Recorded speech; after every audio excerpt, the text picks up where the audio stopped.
The gun shop smelled like oil and old leather. Elias Vance stood near the counter, one hand resting on the worn wood, the other holding his hat. His wooden leg, carved from ash, fitted years ago after a bullet shattered bone he couldn't save, made a distinct sound against the floorboards. Not a thump, more like a deliberate tap. Patient. 3 ranch hands were already inside when he entered. Young, loud, the kind of men who wore their guns like jewelry. "Well, hell," one of them said, elbowing his friend. "Look who it is." Elias didn't respond. He'd come for ammunition, nothing else. The shopkeeper, a gray-haired man named Porter, glanced up nervously. He'd seen this before. Newcomers always tested the quiet ones. "Didn't know they let cripples carry iron," the second hand said. He was taller, with a scar across his cheek that he probably thought made him look dangerous. Elias set his hat on the counter. "Just need a box of 4440, he said quietly to Porter. The third ranch hand, younger than the others, maybe 20, stepped closer. Too close. "You deaf, old man?" "My friend asked you a question." Porter's hands fumbled with the key to the ammunition cabinet. "Gentlemen, I'm just trying to run a business here." "Shut it, Porter." The scarred one moved between Elias and the counter. "We're just having a conversation." Elias's eyes didn't leave Porter's face. "The ammunition." "You think you're tough." The scarred hand shoved Elias's shoulder. Not hard, but enough. The wooden leg shifted. Elias caught himself against the counter, steadied, then straightened. "I think I need ammunition," Elias said. His voice hadn't changed. Flat, calm. "Maybe you should try asking nicer." The young one grinned. "Maybe say please." The first hand, the one who'd spoken when Elias entered, laughed. "Hell, maybe he should get on his knees. Oh, wait." He looked at the wooden leg. "Knee? Singular." They all laughed at that. Elias stood there, waiting. Porter finally got the cabinet open. "Elias, I've got your—" The scarred hand grabbed the box before Porter could hand it over. "How much this run you, cripple?" $1.20, Elias said. $1.20. The hand turned the box over in his palm. "That's a lot of money for a man who probably can't hit what he's aiming at anymore." "Give it back," Elias said. "Make me." There it was. The line they always drew. Elias reached for the box. The scarred hand pulled it away, and the young one stuck his boot out. Elias's wooden leg caught it wrong, and he went down hard, shoulder hitting the floor, hat skittering across the boards. The laughter was immediate. Cruel. Elias lay there for a moment, face against the dusty planks, breathing steady. Then he pushed himself up, slowly. One hand, then the other. The wooden leg scraped as he got his knee under him, then stood. His shirt was dirty. His shoulder would bruise, but his face showed nothing. "Tough old bastard," the first hand said, grinning. "I'll give you that." Elias picked up his hat, dusted it against his leg, and put it back on. "The ammunition," he said to Porter. The scarred hand still held the box. "You're not listening." "Excuse me." The voice came from the doorway. A man in a clean coat and a marshal's badge. He wasn't local, just passing through on circuit business, but his eyes were sharp. "Everything all right here?" The ranch hand straightened up. "Just talking, Marshal." The marshal looked at Elias, then at the box in the scarred hand's grip, then at the floor where Elias had fallen. Looked like more than talking. "Misunderstanding," the scarred hand said quickly. He tossed the ammunition box onto the counter. "We were just leaving." They filed past the marshal, who stepped aside but watched them go. When the door closed, the marshal turned to Elias. "You all right?" "Fine." Porter slid the box across the counter, hands still shaking. "No charge today, Elias." "I'll pay." "Please, just take it." Elias put coins on the counter anyway. Exact change. The marshal was still watching him. "You're Vance, aren't you?" Elias picked up the ammunition. "I'm." "Heard you keep to yourself out on the North Range." "I do." "Good land out there. Water rights, if I remember." Elias nodded once. The marshal studied him, the wooden leg, the weathered face, the absolute stillness. "Those boys give you trouble often?" "Not often." "But sometimes." Elias didn't answer. The marshal pulled something from his coat pocket. A piece of paper, folded and yellow with age. He unfolded it carefully, smoothed it on the counter. A wanted poster, 15 years old, maybe more.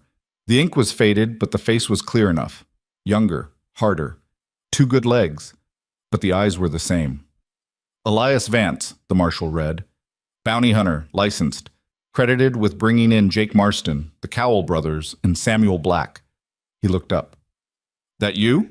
Elias glanced at the poster, then back at the marshal. Was. Hell of a record. It's old. Black alone had a $5,000 bounty. The marshal folded the poster again. You retire. Something like that. What happened to the leg? Elias picked up his ammunition and turned toward the door. Conversation happened. The marshal smiled faintly. Fair enough. He paused. Those boys come back, you let me know. Won't be here. Where you headed? Home. Elias walked out into the afternoon sun, his shadow long across the dirt street. Behind him, through the window, Porter was explaining something to the marshal in hurried whispers. But Elias didn't hear it. He was already walking toward where he'd tied his horse, a gray mare with a patient temperament, when he heard boots on the boardwalk behind him. Hey! He didn't turn. Hey, cripple! Elias stopped, untied the reins, checked the saddle strap. The scarred hand and his 2 friends were coming down the street. People were starting to notice, stepping back, moving to doorways. We ain't done talking to you. Elias put his boot in the stirrup, his good leg, and pulled himself up into the saddle. The wooden leg settled into place. He turned the mare. You ignoring me? The scarred hand's voice was rising, angry now. Elias looked at him. Really looked. Took in the gun belt worn low, the way the other 2 flanked him, the tension in their shoulders. You should go back to work, Elias said. You should watch your mouth, old man. Who do you work for? The question caught them off guard. The scarred hand blinked. What? Your employer. Who is it? What's it to you? Just curious who's paying men to pick fights in town. The young one stepped forward. We don't answer to you, say... Victor Hale, the first hand said. He was the oldest of the 3, and something in his eyes said he was smarter than his friends. We work for Mr. Hale. Now what? Elias nodded slowly. That explains it. Explains what? Why you're here. The scarred hand's jaw tightened. We're here because we want to be. You're here because Hale sent you. Elias gathered the reins. To see if I scare easy. Nobody sent us. Tell him I don't. Elias touched his heels to the mare's flanks. She started forward, and the 3 hands had to step aside or get walked down. This ain't over, the scarred hand shouted after him. Elias didn't look back. Bohat. The ride home took 2 hours. The land rolled and dipped wide and brown under a sky that went on forever. Here and there, patches of green clung to the low places where water pooled during the spring rains. Elias's land was north, where the valley narrowed and the creek ran year-round. 20 acres, a house he'd built himself, a barn that leaned slightly to the west but still kept the rain out, fences that needed mending every season. And water. Sweet, cold, reliable water. That's what Hale wanted, not the land itself, though he'd take that too, but the water rights. Control the water, control the valley. Elias had known it was coming, had known since Hale bought out the Morrison place last year, then the Carver Ranch 3 months ago. The pattern was clear. Hale was building an empire, piece by piece, and Elias's land was in the way. The mare picked her way down the familiar trail. Elias let her find her own pace, his eyes scanning the hills out of habit. Tracks, movement, anything that didn't belong, nothing today. But there would be. When the house came into view, Elias felt the familiar tightness in his chest ease slightly. Not much. Never much anymore. But enough. He'd built it with his wife, Sarah. Back when he still had 2 legs and a reason to smile. The windows were her idea, big ones, facing east so the morning light would fill the kitchen. The porch was his, wide enough to sit on during the evenings, watching the sun drop behind the far ridge. She'd been dead 6 years now. Fever. Fast and brutal. He'd buried her on the hill behind the house, under a cottonwood tree that she'd loved. No marker. She wouldn't have wanted one. But he knew the spot. Visited it most mornings. Elias dismounted and led the mare to the barn. Inside it smelled like hay and horse and old wood. He unsaddled her, checked her hooves, gave her grain and water. Then he stood there in the dimness, listening. The wind, the creak of the barn walls, the soft sound of the mare chewing. Nothing else. He walked to the back corner and moved aside a loose board. Behind it was a narrow space, and in that space was a rifle wrapped in oilcloth. He unwrapped it carefully. Winchester, 1873 model. The stock was scratched and worn, the metal pitted in places, but it was clean. He'd cleaned it 2 days ago, and the day before that. Elias ran his hand along the barrel, then wrapped it again and put it back. Not yet, but soon. That night, Elias sat on the porch with a cup of coffee and watched the stars come out. The valley was quiet. Somewhere far off, a coyote called. Another answered. He thought about the ranch hands, about the marshal, about the poster. People didn't forget. That was the problem. He'd tried, pulled himself out here, built a quiet life, kept his head down. But the past didn't care. It followed. It waited. And men like Hale? They smelled it, sensed the weakness, the isolation. An old man with a wooden leg and no family. Easy prey. They didn't know. Couldn't know. What it took to walk away from that life. What he'd left behind. What still woke him some nights, sweating and tangled in sheets, reaching for a gun that wasn't there. Elias finished his coffee and stood. His leg ached. It always did in the evenings, but he ignored it. Pain was just information. Inside, the house was dark and empty. He lit a lamp and sat at the table. From a drawer, he pulled out a leather-bound journal. Sarah's. She'd kept it for years. Recipes, thoughts, sketches. After she died, he'd started adding his own entries. Not often. Just when he needed to think clearly. He opened to a blank page and wrote, "They came today. 3 of Hale's men, testing." He paused, pen hovering. They don't understand yet, but they will. He closed the journal and put it away.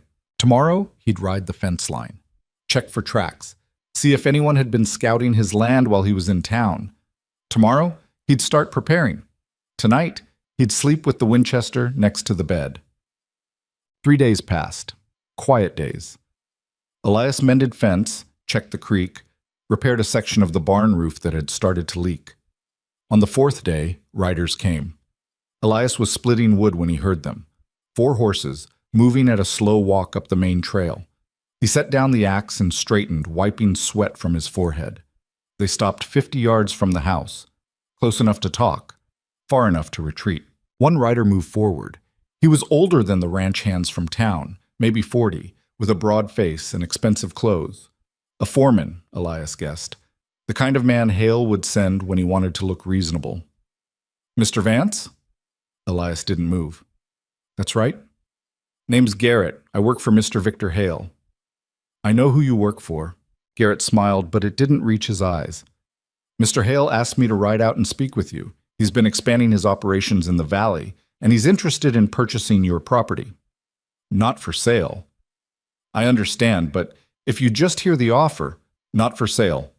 Garrett's smile faded slightly. "Mr. Hale is prepared to be very generous. This land, it's isolated, difficult to work alone. He's offering 3 times what you paid for it." "I didn't pay for it. I built it." "Even better. You walk away with a profit, no strings attached." Elias picked up the axe. Not threatening, just picked it up. "I appreciate the offer. Answer's no." "Mr. Vance, you can tell Hale I'm not interested. Not now, not later." Garrett's jaw tightened. "Mr. Hale doesn't like loose ends." "Then he shouldn't have started this." The other 3 riders shifted in their saddles. Elias noted their positions, their hands, the way they held their reins. Garrett leaned forward slightly. "You're making a mistake." "Wouldn't be my first." "Mr. Hale always gets what he wants." "Then this will be a new experience for him." Garrett stared at Elias for a long moment. Then he straightened, turned his horse, and rode back to the others. They spoke briefly, too quiet for Elias to hear. Then all 4 turned and left. Elias stood there until they were out of sight. Then he walked to the barn and retrieved the Winchester. This time he didn't wrap it. He loaded it and kept it by the door. That night, Elias didn't sleep. He sat in the darkness of the house, the rifle across his lap, and listened. Around midnight, he heard it. Hoofbeats. distant, circling. He moved to the window and looked out. The moon was half full, casting pale light across the valley. He couldn't see the riders, but he could track them by sound. 3, maybe 4, moving along his north fence line, scouting. Elias watched until they moved off, then returned to his chair. At dawn, he walked the fence line himself, found what he expected: fresh tracks, boot prints where someone had dismounted, scratches on a fence post where someone had tested its strength. They were measuring, planning. Elias spent the day preparing. He moved supplies into the root cellar: water, ammunition, dried food. He checked every window, every door, noted the angles, the sight lines. By evening, he was ready, or as ready as a man could be. 5 more days passed. Nothing. Then, on a Tuesday morning, a wagon rolled up the trail. Elias stepped out onto the porch, rifle in hand. The wagon stopped. A single driver, a middle-aged woman with gray hair tied back. She raised her hands. "I'm not armed, Mr. Vance." Elias lowered the rifle slightly. "Who are you?" "My name is Margaret Hale." Elias went still. She climbed down from the wagon carefully, moving slow. "I'm Victor's sister. May I approach?"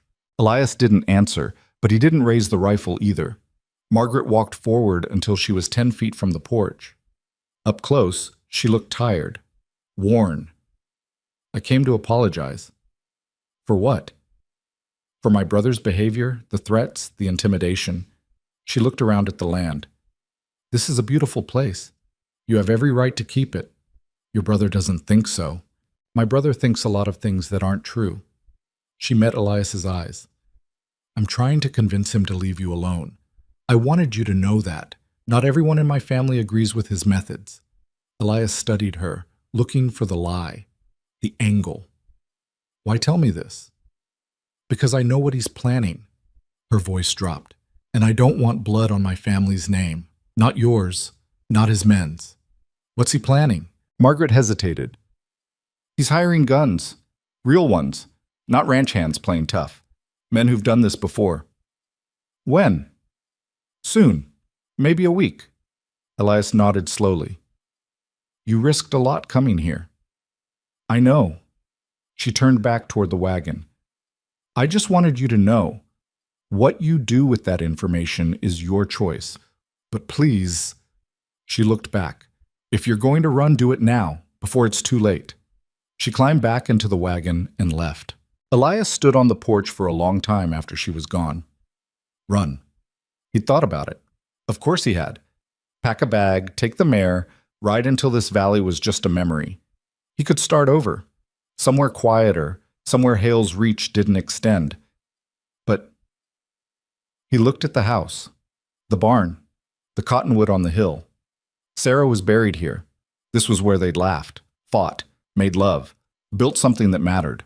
And if he left now, if he let Hale take it, then what had it all been for? Elias walked to the hill, stood by the cottonwood, put his hand on the rough bark. "I'm not running," he said quietly. The wind moved through the branches. "I know what it'll cost. I know what it means." The valley stretched out below him, wide and indifferent. "But I'm not running." He stayed there until the sun began to set, then walked back to the house. Inside, he pulled out Sarah's journal again and wrote, "They're coming. Real guns this time. Margaret warned me. I could leave. Should, probably. But I'm not. Whatever happens next, I chose it." He closed the journal and began to prepare in earnest. The week passed like water through fingers. Elias worked systematically. He dug shallow trenches at key points around the property, not deep enough to trap a horse, but enough to slow a rider in the dark. He moved his best tools and Sarah's few precious belongings into the root cellar. He cleaned the Winchester again, loaded it, unloaded it, loaded it again, and he waited. On the 8th night, they came. Elias was awake, had been for hours, when he heard the first sound, a horse's breath, the creak of leather. He moved to the window. Moonless night, dark as ink. But he'd lived on this land for 6 years. He knew every shape, every shadow. And these shadows were wrong. 15 of them. Maybe more. Spread out in a loose circle around the house and barn. Elias felt his heart rate slow, steady, the old rhythm returning, the one he'd thought he'd left behind. He picked up the Winchester and moved to the back door. One of the shadows was creeping toward the barn, torch in hand. Elias aimed, exhaled, and fired. The shadow dropped. For one frozen second, everything was still. Then hell broke loose. Gunfire erupted from every direction. Windows shattered. Wood splintered. Elias dropped low, moving fast despite the wooden leg, and fired twice more. One shot taking down a man near the fence, the other forcing two others to dive for cover. Someone threw a torch onto the barn roof. Flames caught immediately, spreading fast. Elias cursed, fired again, then moved to the side window. 3 men were rushing the house. He shot the first one in the chest, the second in the leg. The third made it to the porch before Elias's bullet found him. The barn was burning in earnest now, light flooding the yard, which meant they could see him. Elias dropped behind the overturned table as bullets tore through the remaining windows. He reloaded quickly, hands steady, breathing controlled. 7 shots, 7 men down or wounded, but there were more. He heard boots on the roof. Someone was trying to come down the chimney. Elias grabbed the kerosene lamp, lit it, and threw it up the chimney shaft. A scream, a body hitting the roof, then rolling off. 8. The gunfire was constant now, a roar of sound and fury. Elias moved through the house like smoke, firing from different windows, different angles, never staying in one place, never giving them a pattern. He hit 2 more, missed one, hit another. 11. The barn collapsed, sending sparks into the night sky, and in the sudden flare of light, Elias saw them. 4 men making a coordinated rush toward the back door. He fired 3 times, dropped 2. The other 2 broke and ran. 13. Then silence. Elias crouched behind the shattered remains of his kitchen, breathing hard, and listened. Hoofbeats. Retreating. Fast. He waited. Counted to 100. Then 200. Nothing. Slowly Elias stood, looked out through the broken window. Bodies in the yard, in the dirt, by the fence. 7 dead. The rest had run. The barn was gone. Nothing but embers and ash. The house was shot to pieces. But Elias Vance was still standing. He walked outside, rifle ready, and checked each body. Made sure they were actually dead or too wounded to fight. Then he sat down on the porch steps, what was left of them, and watched the barn burn itself out. The wooden leg ached. His shoulder ached. Everything ached, but he was alive. And this was still his land. As the first gray light of dawn touched the eastern horizon, Elias heard horses again. He raised the rifle. But this time, it was the marshal. And behind him, a dozen townspeople. They stopped at the edge of the property, staring at the carnage. The marshal dismounted slowly. Jesus Christ! Elias didn't lower the rifle. They came for my land. Who? Hale's men. The marshal walked closer, taking in the bodies, the bullet holes, the burning barn. How many were there?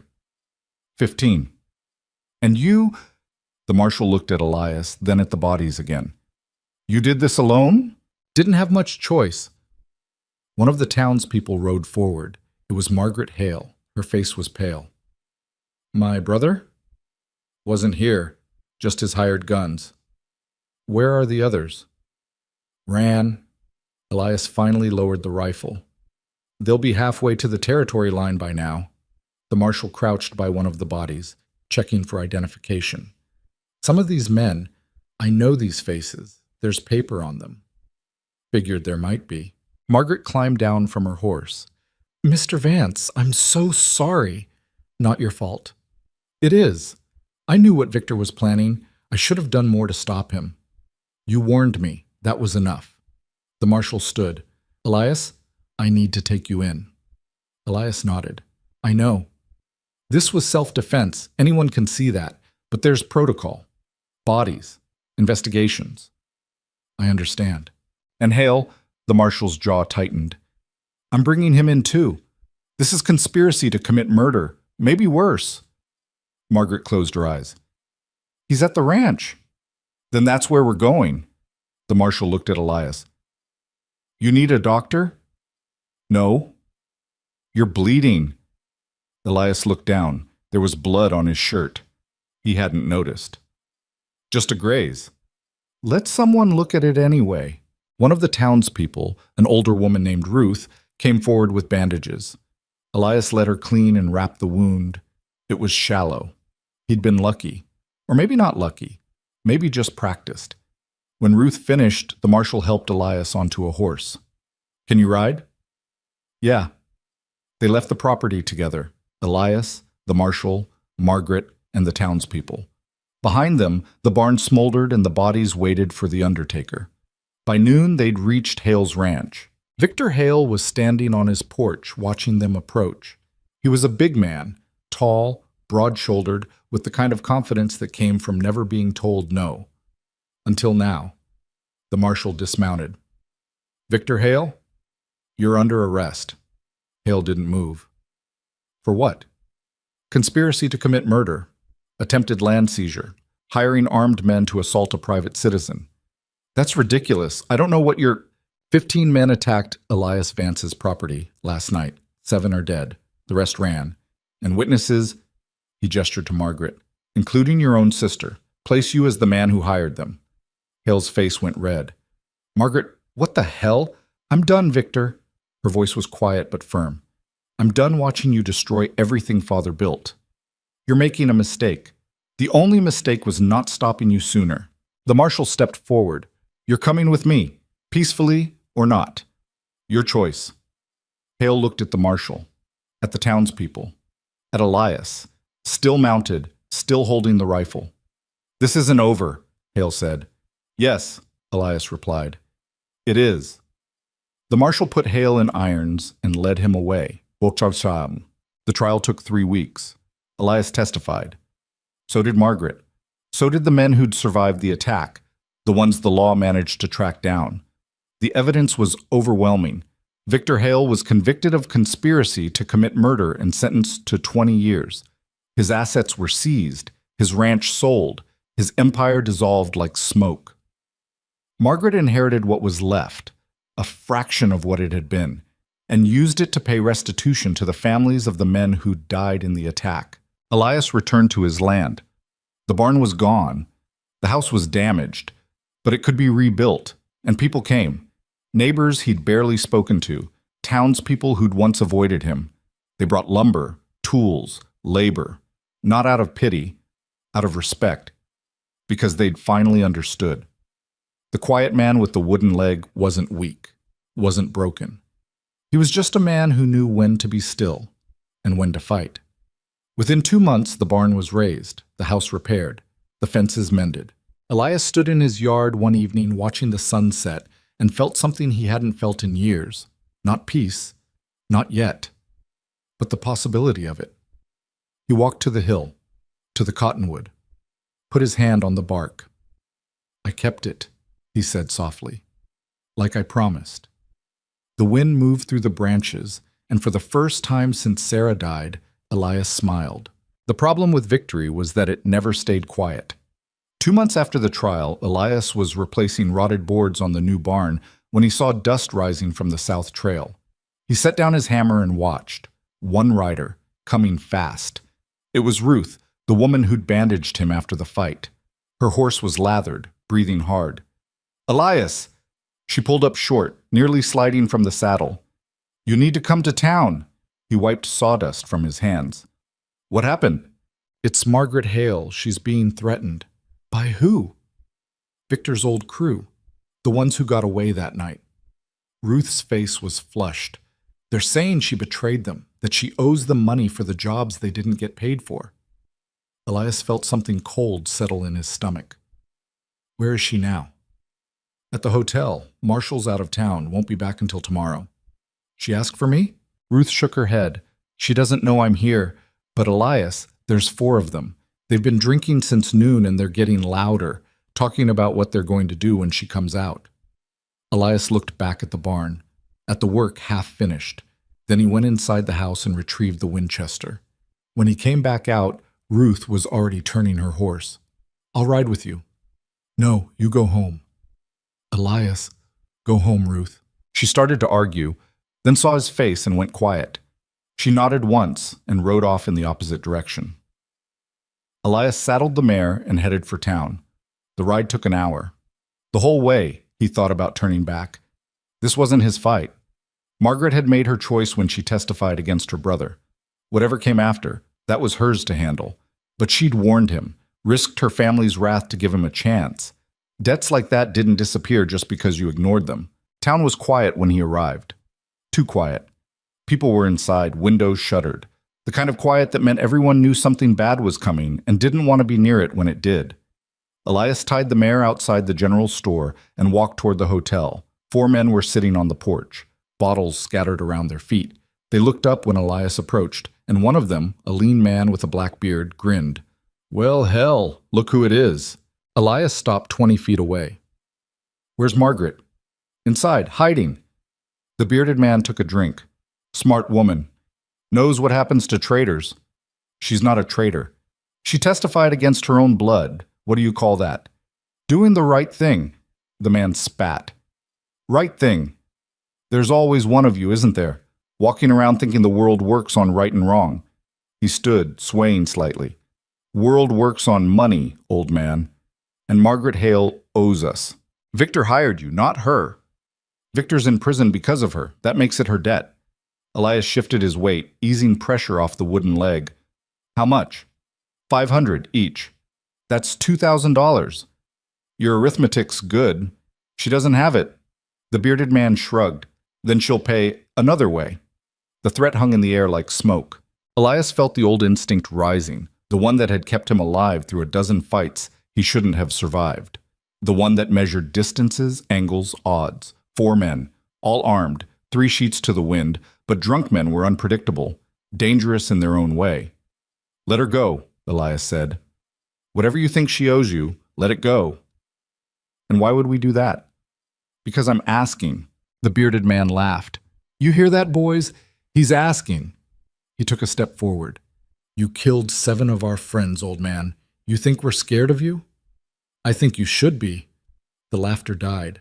One of the others, a younger man with a scar running through his eyebrow, stood up. "Big talk from a cripple."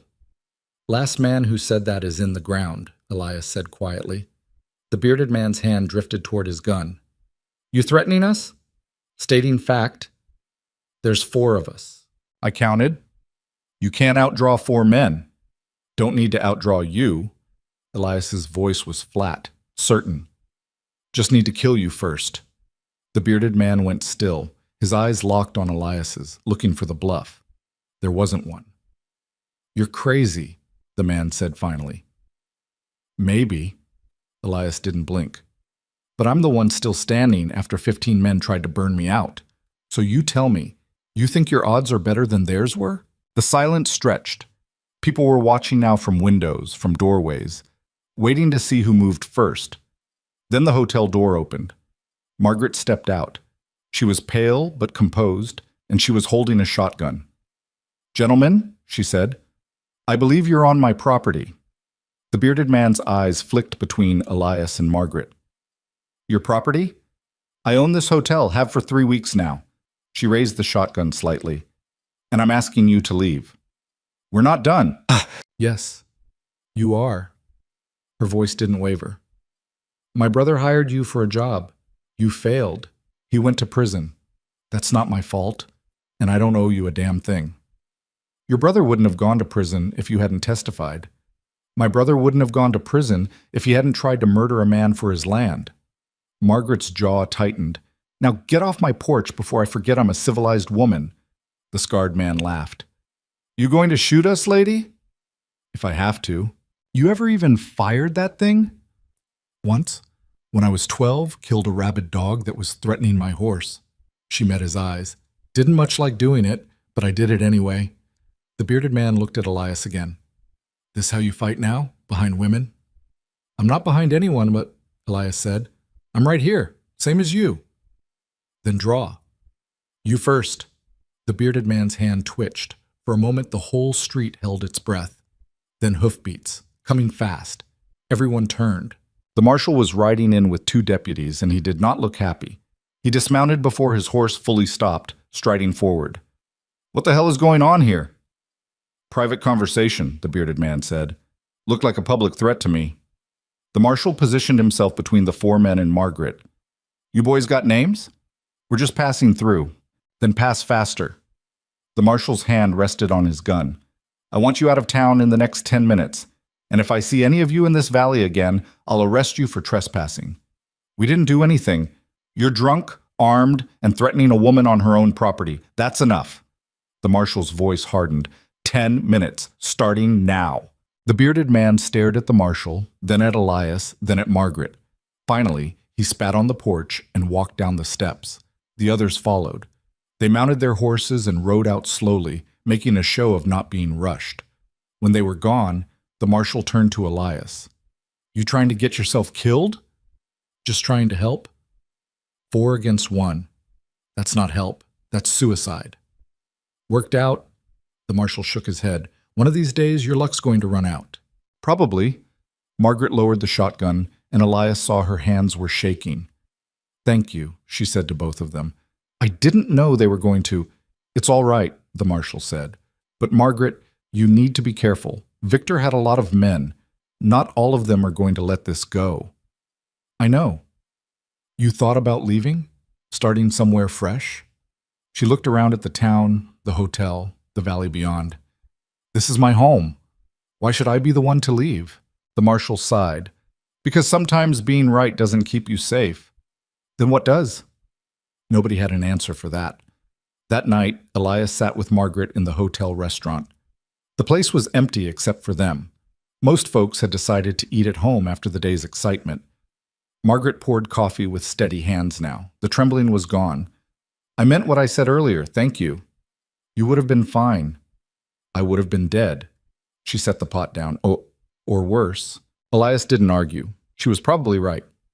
Can I ask you something? Margaret said. Go ahead. That night, when they came for your land, were you scared? Elias considered the question. Yeah. But you fought anyway. Didn't have a choice. Everyone has a choice. Not always. Elias wrapped his hands around the coffee cup. Sometimes the choice gets made for you, and all you can do is decide how you're going to face it. Margaret was quiet for a moment. My brother used to say that too, about choices. Your brother's in prison. I know. She looked down. Doesn't mean he was wrong about everything. No, just the important things. A small smile crossed her face. You don't pull punches, do you? Life's too short. They sat in silence for a while, drinking coffee and listening to the distant sounds of the town settling in for the night. Finally, Margaret spoke again. Those men, the ones from today, they'll come back, won't they? Elias wanted to lie. Tell her she'd be safe, that the marshal's warning would be enough. But lying never helped anyone. Probably, he said. What should I do? Learn to shoot that shotgun better. Keep it close. Don't go anywhere alone after dark. That's no way to live. It's the way things are. Margaret stood and walked to the window, looking out at the empty street. I thought testifying would end it. That putting Victor in prison would mean it was over. Nothing's ever over, it just changes shape. That's a depressing thought. It's an honest one. She turned back to him. Do you ever regret it, standing your ground? Elias thought about the barn burning, the bodies in the yard, the nights he still woke up reaching for a gun.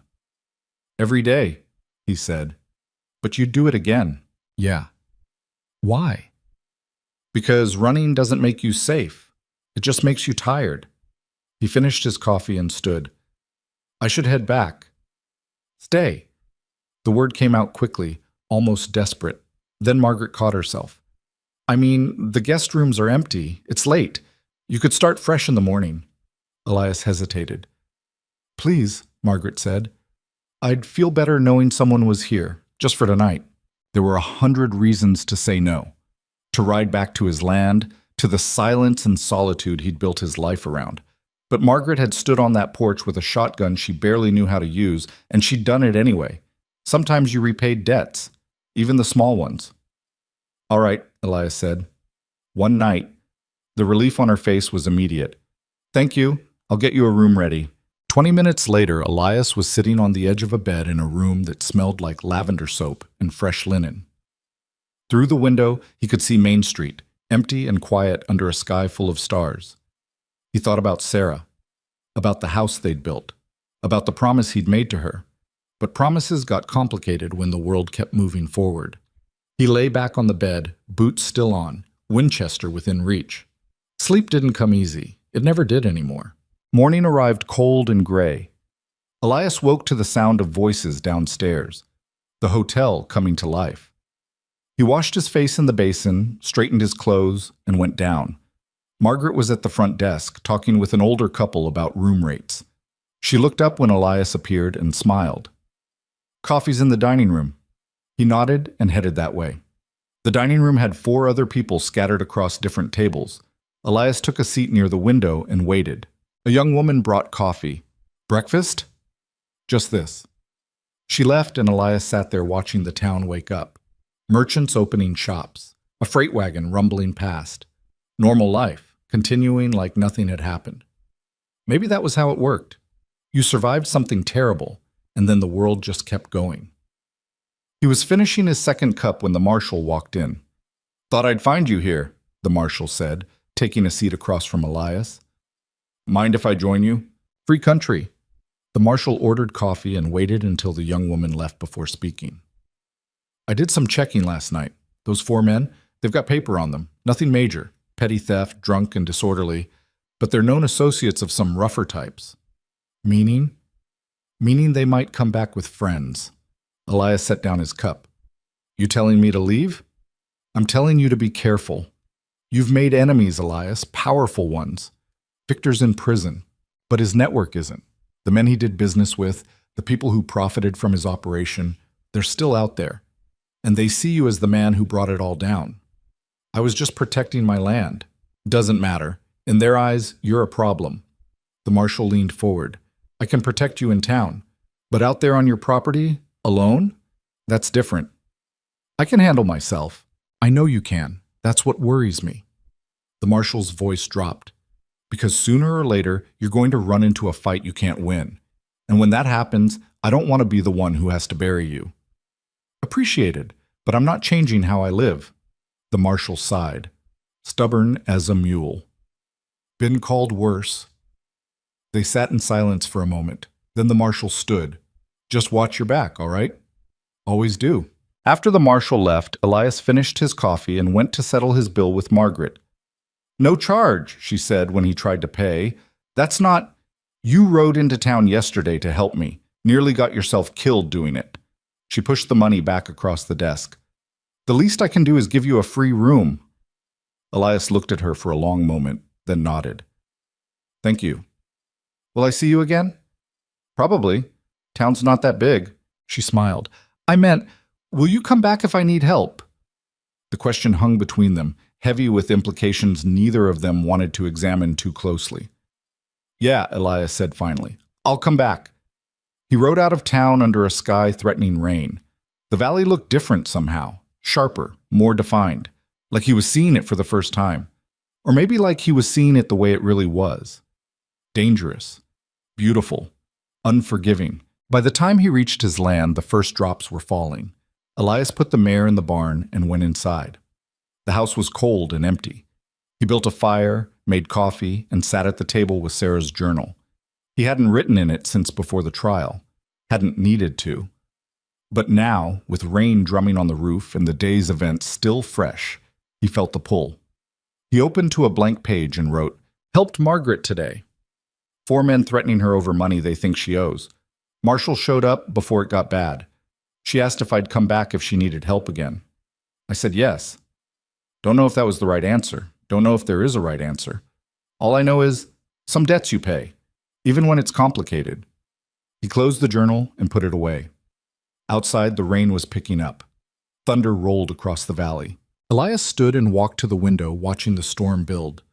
3 days later, a boy showed up at Elias's door. He couldn't have been more than 14, skinny, nervous, wearing clothes 2 sizes too big. "Mr. Vance?" Elias was repairing the porch railing. "That's me. Miss Margaret asked me to bring you this." The boy held out a folded piece of paper. Elias took it, gave the boy a quarter, and waited until he rode off before reading. Elias. The 4 men came back, brought 6 more with them. They're camped 2 miles outside town, near Miller's Creek. Marshall's trying to get help from the territorial office, but it'll take days. I'm not asking you to fight, just thought you should know. Elias read it twice, then burned it in the stove. He stood there for a long time, watching the paper curl and blacken. 10 men, armed, angry. The smart thing was to stay put, let the marshal handle it. This wasn't his fight, but Margaret had warned him about Victor's plans, had testified even though it destroyed her family. And now 10 men were camped outside town, waiting. Elias walked to the barn and saddled the mare. This time he packed extra ammunition. The ride to Miller's Creek took most of the afternoon. Elias approached carefully, using the low hills as cover, staying downwind. He found them just before sunset. 10 men, like Margaret said, camped in a clearing near the creek, horses picketed, guns stacked, bottles passing around the fire. Elias tied the mare a quarter-mile back and moved closer on foot. The wooden leg made it harder, but he'd learned to compensate. Step soft, move slow, use the ground. He got within 100 yards and settled behind a fallen log to watch. They were planning. He could tell by the way they talked, gesturing toward town, sketching in the dirt. One of them, the bearded man from before, seemed to be in charge. Elias counted weapons, rifles, pistols, knives. They were outfitted for a raid, not a conversation. He watched until full dark, memorizing faces, positions, habits. Who drank too much? Who stayed alert? Who kept watch? And who dozed? Then he pulled back, returned to the mare, and rode to town. He found the marshal at his office, going through paperwork by lamplight. "They're at Miller's Creek," Elias said without preamble. 10 men, armed for a fight. The marshal looked up. "You went out there?" "Scouted them." "Alone?" "Didn't see a posse forming." The marshal stood, frustrated. "Because I'm trying to do this legally, Elias. Get proper backup, make proper arrests. They're not going to wait for that." "You don't know." "I know men like that. They're not camping for fun. They're working up courage." Elias leaned against the doorframe. 2, maybe 3 days. Then they'll move. On what? The hotel. On Margaret. On anyone who testified. On anyone they think cost them money. The marshal ran a hand through his hair. "I've got 2 deputies. Even if I deputized every able-bodied man in town, we'd still be outnumbered. Then we make them come to us, on our terms." "How?" Elias thought for a moment. "They want Margaret, so we use her as bait." "Absolutely not. Hear me out." Elias held up a hand. "We don't actually put her in danger. We spread word she's traveling, make it look like she's vulnerable. When they move on her, we're waiting." The marshal was quiet, considering. "That's a lot of risk." "Everything's risk. This way we control where the fight happens. And if it goes wrong, then it goes wrong. But at least we tried." The marshal looked at Elias for a long moment. "You ever get tired of fighting?" "Every single day." "Then why keep doing it?" Elias thought about Sarah, about the land, about Margaret standing on that porch with a shotgun. "Because someone has to," he said finally. The marshal nodded slowly. "All right, let's talk to Margaret." They found her at the hotel, closing up for the night. When they explained the plan, her face went pale. "You want to use me as bait." "Only in appearance," the marshal said quickly. "You'd be safe the whole time. We'd make sure of it." "How?" "We spread word you're riding to visit family in Cooperville," Elias said. "Tomorrow morning. Alone. They'll hear about it. Someone in town will talk, intentional or not. They'll set up an ambush on the road. But I won't actually be going." "No. We'll have someone else in the wagon, dressed like you, just enough to make them commit." "And then?" "Then we hit them when they're focused on the wagon." The marshal's jaw was tight. "End this before it gets worse." Margaret looked between them. "This could get people killed." "People are already going to get killed," Elias said bluntly. "Question is whether it's them or us." She walked to the window, looking out at the dark street. "If I say no?" "Then we find another way," the marshal said. "But it might not be as clean." Margaret stood there for a long time. Finally, she turned back. "What do you need me to do?" They spent the next 2 hours planning. Margaret would make a show of packing, of saying goodbye to people. The marshal would deputize 4 men he trusted. Elias would position them along the road to Cooperville, hidden, ready. And Ruth, who'd warned Elias about the first threat, would drive the wagon dressed in Margaret's clothes. "She'll never agree to it," Margaret said. "Already did," the marshal replied. "Talk to her this afternoon. She's ready." Elias looked at the marshal with new respect. The man had been planning this before Elias ever showed up. "What time?" Elias asked. "Sunrise. We'll start early. Make it look like Margaret's trying to slip out before anyone notices." "They'll notice." "That's the idea." They finalized the details, assigned positions, and agreed to meet before dawn. As Elias was leaving, Margaret caught his arm. "You don't have to do this." "Yeah, I do." "Why?" He thought about it. "Because you stood up when it mattered, and that deserves something." "It deserves getting you killed?" "Maybe. Guess we'll find out." She held his gaze for a moment, then let go. "Be careful." "Always am." Elias spent the night in the livery stable, dozing fitfully among the smell of hay and horses. The wooden leg ached and his back was stiff from lying on hard ground, but he'd slept in worse places. An hour before dawn, he met the marshal and the 4 deputies outside town. They were good men, farmers mostly, but steady, the kind who didn't panic. Ruth arrived in the wagon, wearing Margaret's blue dress and bonnet. Even up close, the resemblance was convincing. "You sure about this?" Elias asked her. "No," Ruth said honestly, "but I'm doing it anyway." The marshal gave final instructions. 2 deputies would ride ahead, hidden in the rocks overlooking the road. 2 would follow a quarter mile behind the wagon. Elias and the marshal would be closest, flanking positions, ready to move fast. "Remember," the marshal said, "wait for my signal. We want them fully committed before we move." Everyone nodded. Ruth climbed into the wagon and took the reins. "Let's get this over with." She drove out of town as the sun broke the horizon, the wagon creaking and swaying on the rutted road. Elias moved to his position, a small rise 50 yards from the road, with good cover and clear sight lines. He settled in behind a cluster of rocks and waited. The morning was cool and quiet. Birds sang. The wind moved through dry grass. And somewhere out there, 10 men were waiting too. An hour passed. Then another. Elias's leg cramped. He shifted position, trying to keep blood flowing, and kept his eyes on the road.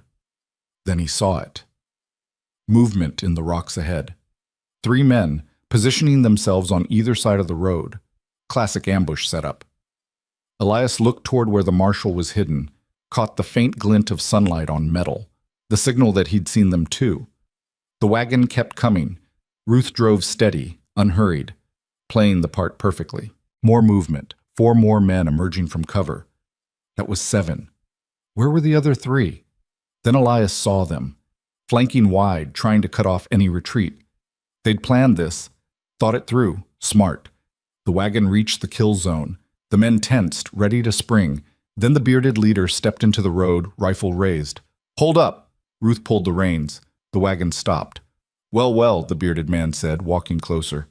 "Miss Margaret, going somewhere?" Ruth kept her head down, bonnet hiding her face. "I asked you a question." "Leave me alone," Ruth said, pitching her voice higher, frightened. The bearded man laughed. "Can't do that.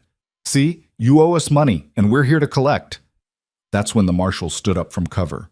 "Drop your weapons!" Everything happened fast. The bearded man spun, firing wild. Ruth dove off the wagon. The other men scattered, some returning fire, others running for their horses.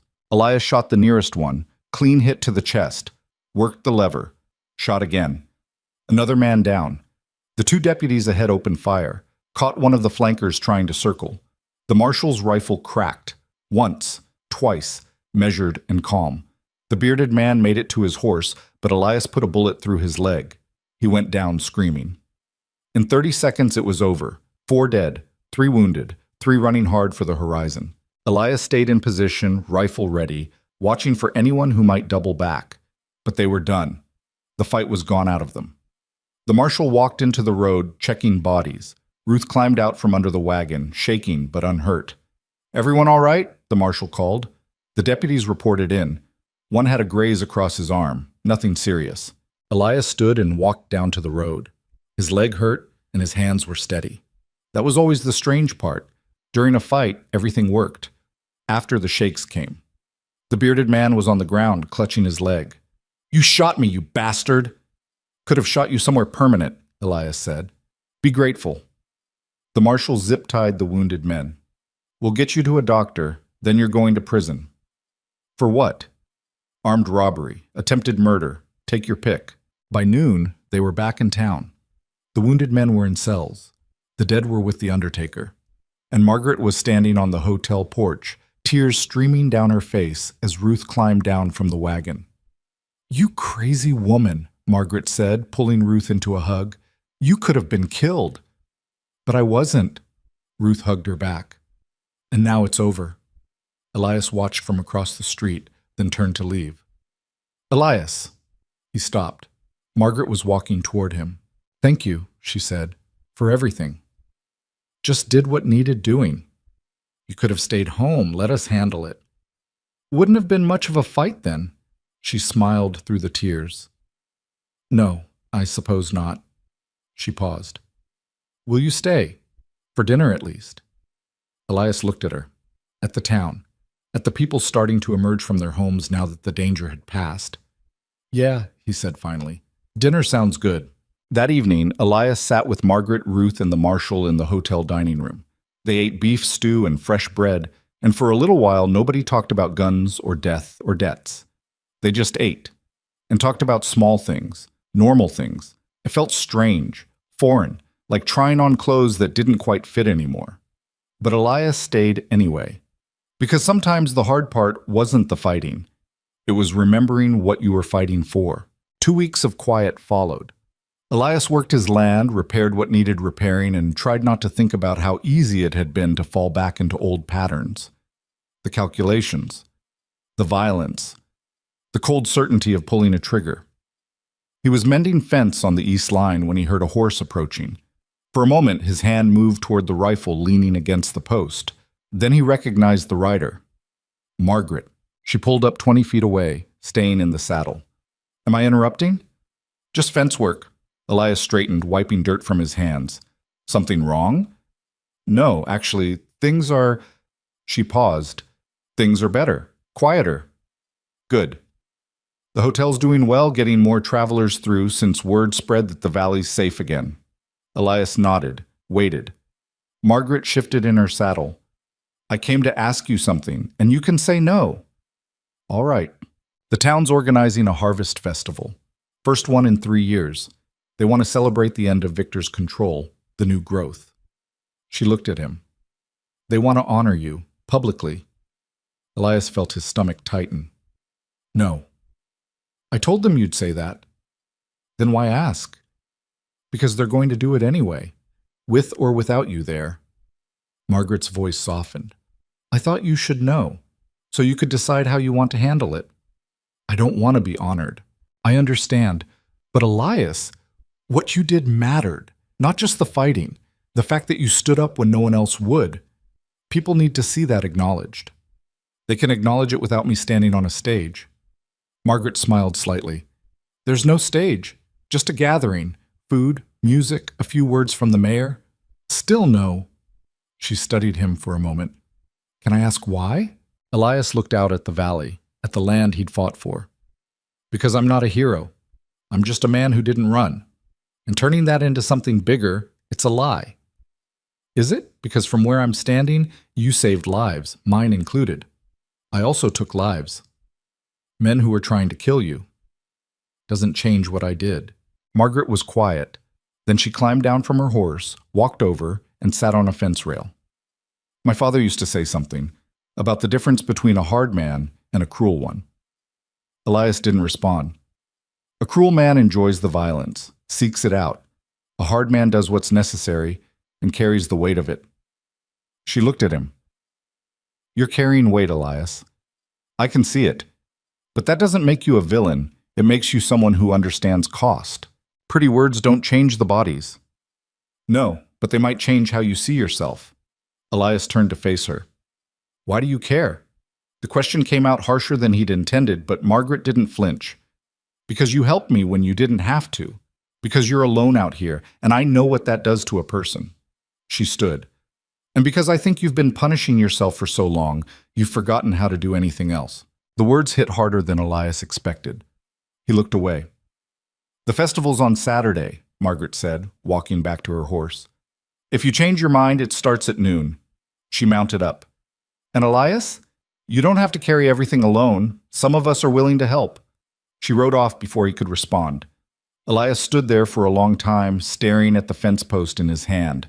Then he drove it into the ground harder than necessary and went back to work. Saturday came gray and cool. Elias spent the morning splitting wood, then cleaning the Winchester for the third time that week. By noon, he could hear music drifting up from town, fiddles and guitars, laughter, the sounds of people enjoying themselves. He stayed on the porch, drinking coffee and telling himself he'd made the right choice. By 2, the coffee was gone and the music was louder. Someone was making a speech. Elias couldn't make out the words, but he could hear the cadence. Formal, prepared. He went inside and tried to read. Sarah's books were still on the shelf, novels mostly, a few volumes of poetry. He'd never been much for reading, but she'd loved it. Would spend whole evenings curled up in the chair by the lamp, lost in other worlds. He picked up one of her favorites, something about a sailor and a whale. Made it 3 pages before he gave up. The house felt too quiet. Elias stood, grabbed his hat, and walked out to the barn. The mare looked up from her feed, ears forward. "Don't start," Elias muttered. She snorted. He saddled her anyway. The ride to town took 40 minutes. By the time Elias arrived, the festival was in full swing. Main Street had been closed off, tables set up, decorations hung. Children ran between the buildings. Adults stood in clusters, eating and talking. Someone had set up a platform where musicians played. Elias tied the mare at the edge of town and walked in on foot. People noticed him immediately. Conversations paused, heads turned. A few folks smiled and nodded. Others just stared. Elias kept walking, looking for Margaret. He found her near the hotel, helping serve food. She looked up as he approached, and surprise flickered across her face. "You came." "Apparently. I'm glad." She wiped her hands on her apron. "Are you hungry?" "Not really." "Well, you're eating anyway." She filled a plate with roasted chicken, potatoes, and bread. "Sit." Elias took the plate and found an empty spot at one of the long tables. A few people joined him. Farmers he recognized, a shopkeeper, an older woman named Clara who ran the bakery. They made small talk. Weather, crops, town gossip. Nobody mentioned the fighting. Nobody asked about bodies or bullets or burn marks. It was strange, almost normal. Elias was halfway through his meal when the mayor stepped onto the platform. The music stopped and people gathered closer. "Folks, if I could have your attention," the mayor said. He was a round man with a friendly face, well-liked but not particularly effective. "I want to say a few words about why we're here today." People quieted. "This valley's been through hard times. We all know it. Victor Hale thought he could take what wasn't his. Thought power and money meant he could do whatever he wanted." The mayor's voice strengthened. But he was wrong, because this community stood up. We testified. We fought back. And we won. Scattered applause. Now, there's one man in particular I want to recognize, a man who, when things got darkest, didn't run, didn't hide. He stood his ground and reminded us all what courage looks like. Elias felt his chest tighten. "Elias Vance, if you're here, and folks tell me you might be, I want to thank you, on behalf of everyone in this town." The applause grew. People turned, looking for him. Elias sat very still, plate in front of him, hands flat on the table. Margaret appeared beside him. "You don't have to say anything. Just stand up. Let them see you." "I didn't come here for this." "I know, but they need it anyway." Elias looked at her, then at the faces around him. People waiting, hoping. Slowly, he stood. The applause got louder. Someone whistled. A few people started to stand as well, until half the crowd was on their feet. Elias raised one hand, not a wave, just an acknowledgement, then sat back down. The mayor smiled. "That's all we needed. Thank you, Elias." The music started again, and people went back to their conversations. But several came over to Elias's table, wanting to shake his hand or say thank you. He endured it, nodded, said "you're welcome" when it seemed appropriate. After about an hour of this, he stood and found Margaret. "I'm heading out." "Already?" "This isn't really my thing." She looked disappointed, but not surprised. Will I see you again soon? Probably. Town's not that big. Elias, she hesitated. Thank you for coming. I know it wasn't easy. Nothing worth doing is. He walked back to where he'd tied the mare, mounted up, and rode out of town. Behind him, the music and laughter continued, the valley celebrating a future he'd helped secure but wasn't sure he belonged in. The ride home felt longer than usual. 3 days later, trouble found him again, but this time it came from an unexpected direction. Elias was working in the barn when he heard shouting. He grabbed the rifle and stepped outside. A man was stumbling up the trail, half running, half falling. His clothes were torn, his face bloodied. Behind him, maybe a quarter-mile back, 3 riders were coming fast. Elias moved to intercept the running man. What's going on? The man collapsed at Elias's feet, gasping. Please, they're going to kill me. Who is? Bounty hunters. But I'm not. He coughed, spitting blood. Please. Elias looked at the approaching riders. They'd slowed, seeing him. Get in the barn, Elias said to the man. Now. The man scrambled up and ran for cover. The 3 riders stopped 50 yards out. They were professionals. Elias could tell by the way they sat their horses, the casual confidence in their postures. The lead rider was a woman, maybe 30, with dark hair tied back and a scar running from her left eye to her jaw. That man's a fugitive. Says who? She reached into her coat and pulled out a folded paper. Federal warrant, theft of government property, $500 reward. Let me see it. The woman rode closer, handed the paper over. Elias read it carefully. The name matched, James Cartwright. The charges were listed. The signature looked official. Seems legitimate, Elias said, handing it back. Then you'll hand him over. Didn't say that. The woman's eyes narrowed. You're interfering with legal business. I'm protecting a man who came to me for help. He's a criminal. Maybe, maybe not. But I'm not handing anyone over to 3 strangers just because they have a piece of paper. One of the other riders, a young man with red hair, moved his hand toward his gun. We can do this easy or hard, old man. Elias didn't look at him, kept his eyes on the woman. Your friend moves that hand another inch. I'll put a bullet through his shoulder. The woman held up a hand. Easy, Colt. She looked back at Elias. You know who I am. No. Rachel Donovan. I've been doing this work for 12 years. I don't lose bounties. There's a first time for everything. You're making a mistake. Won't be my first one of those either. Rachel studied him for a long moment. I heard about you. The fight with Hale's men. 7 dead in one night. News travels. It does. And normally I'd respect a man with that kind of record. But this? She gestured toward the barn. This is just stupid. That man in there is guilty, and you're risking your life for nothing. Let me talk to him. Why? Because I want to hear his side. Rachel laughed, but there was no humor in it. His side, that's rich. You got somewhere to be? She considered. Fine, you've got 5 minutes, but we're not leaving without him. Elias walked back to the barn. Inside, James Cartwright was huddled in the corner, shaking. They showed me a warrant, Elias said. Federal charges. Theft. I didn't steal anything. They seem to think you did. I was a clerk at the Army Depot in Carson City. Some rifles went missing, and they blame me. James's voice cracked. But I didn't take them. I don't even know where they went. If you're innocent, why run? Because nobody was going to believe me. The captain in charge of the depot, he needed someone to blame. I was convenient. He looked up at Elias. Please. If they take me back, I'll hang. You got any proof? Anything that shows you're innocent? No, just my word. Elias looked at him, really looked. The man was scared, exhausted, desperate. But that didn't mean he was telling the truth. Stay here, Elias said. He went back outside. Rachel was still waiting, patient. Well, she asked. He says he's innocent. They all say that. He says the captain at the depot framed him. And you believe him? Elias thought about it. I don't know, but I'm not handing him over until I'm sure. Rachel's jaw tightened. That's not your call to make? It is when he's on my land.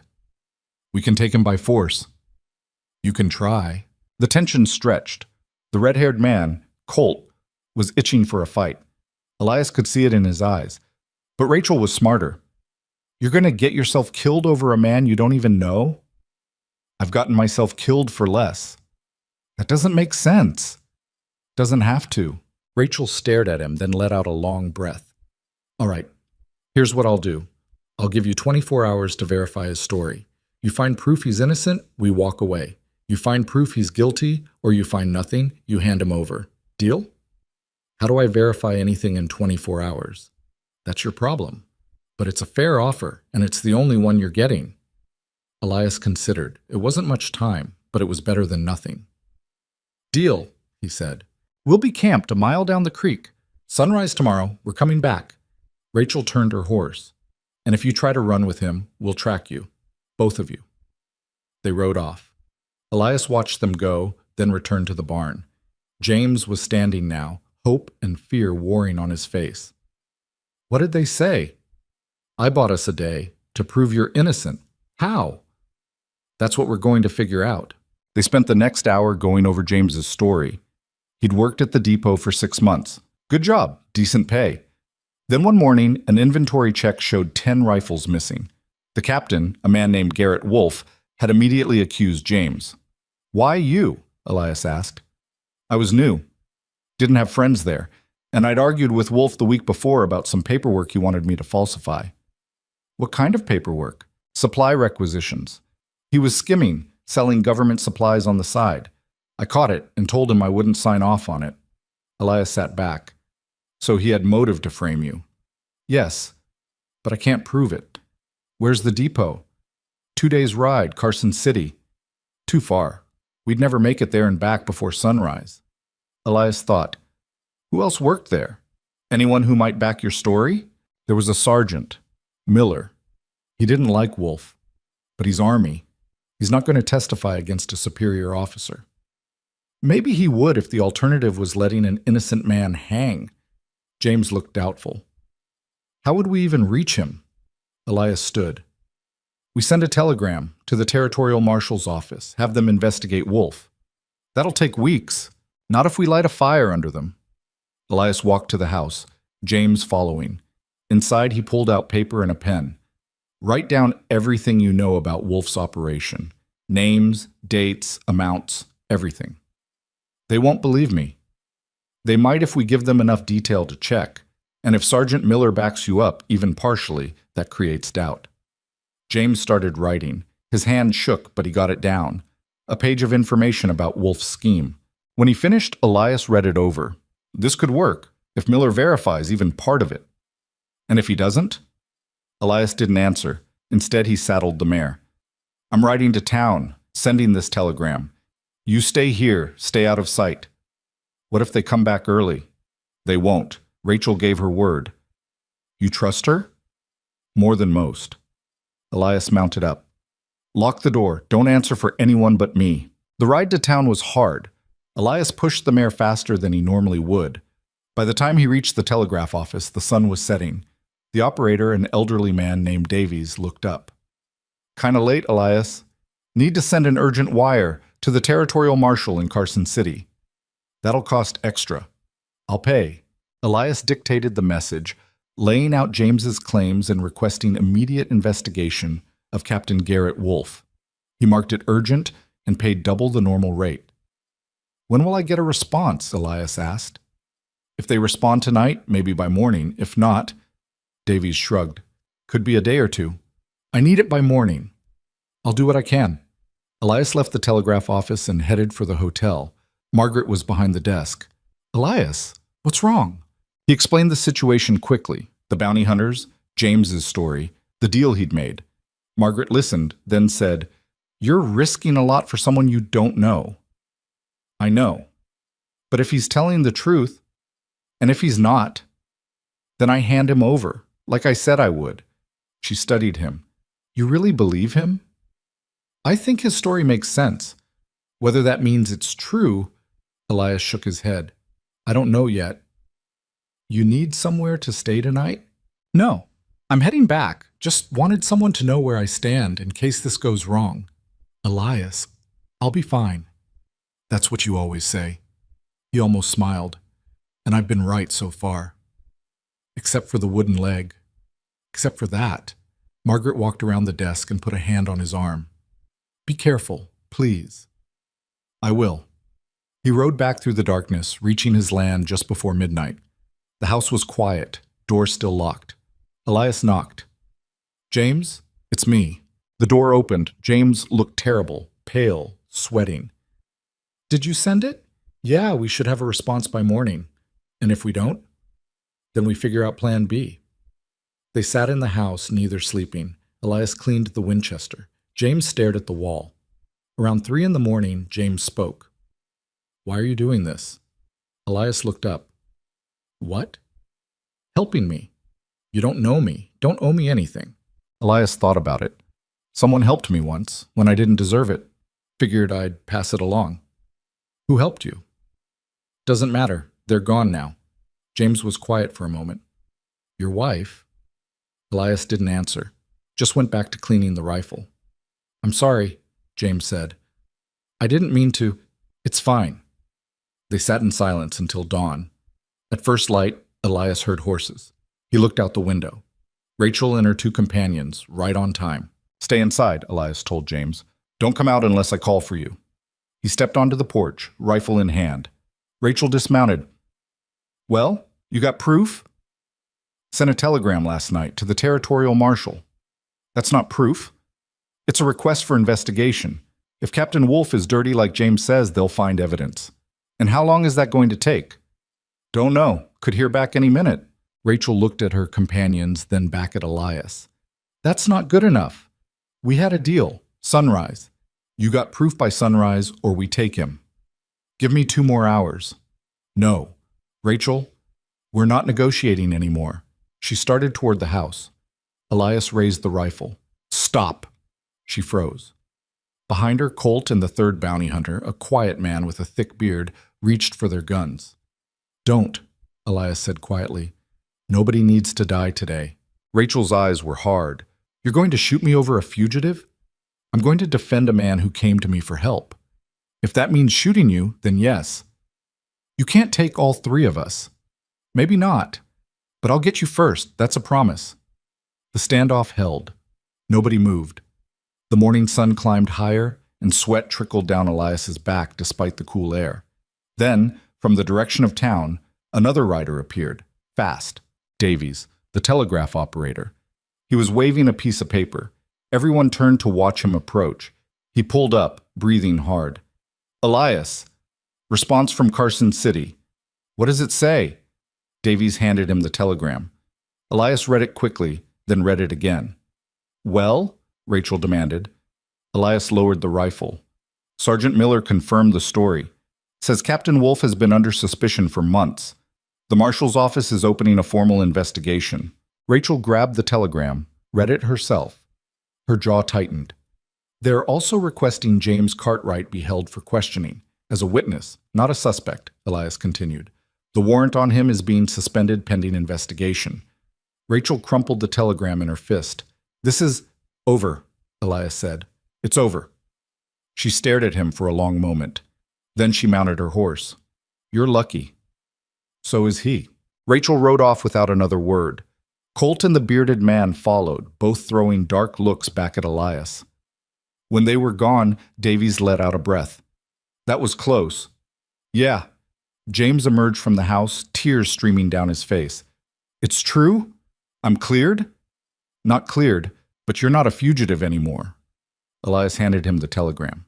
You'll need to go to Carson City, testify against Wolf. I will. I'll do whatever they need. James looked at Elias. Thank you. I don't know how to... Don't thank me yet. You've still got to face questions, and Wolf's not going to go down easy. I know, but at least I have a chance now. James extended his hand. Elias shook it. Davies cleared his throat. I should get back. Folks will be wondering where I went. I'll ride with you, James said. Start making arrangements to get to Carson City. They left together, and Elias was alone again. He stood on his porch, looking out at the valley. The sun was fully up now, burning off the morning mist. Inside, he sat at the table and opened Sarah's journal. Helped a man today. Don't know if he was guilty or innocent, but I gave him a chance to prove his case. Rachel said I was lucky. Maybe. Or maybe I just chose to believe there was still some fairness left in the world. Either way, he's alive. And sometimes that has to be enough. He closed the journal and put it away, then walked to the hill behind the house. Sarah's grave was peaceful in the morning light. Elias sat down beside it, back against the cottonwood. Getting complicated again, he said quietly. I know you'd tell me that's my own fault, that I should just mind my business. The wind moved through the branches. But I can't. You knew that about me. It's why we fought so much. He smiled slightly. And why you stayed anyway.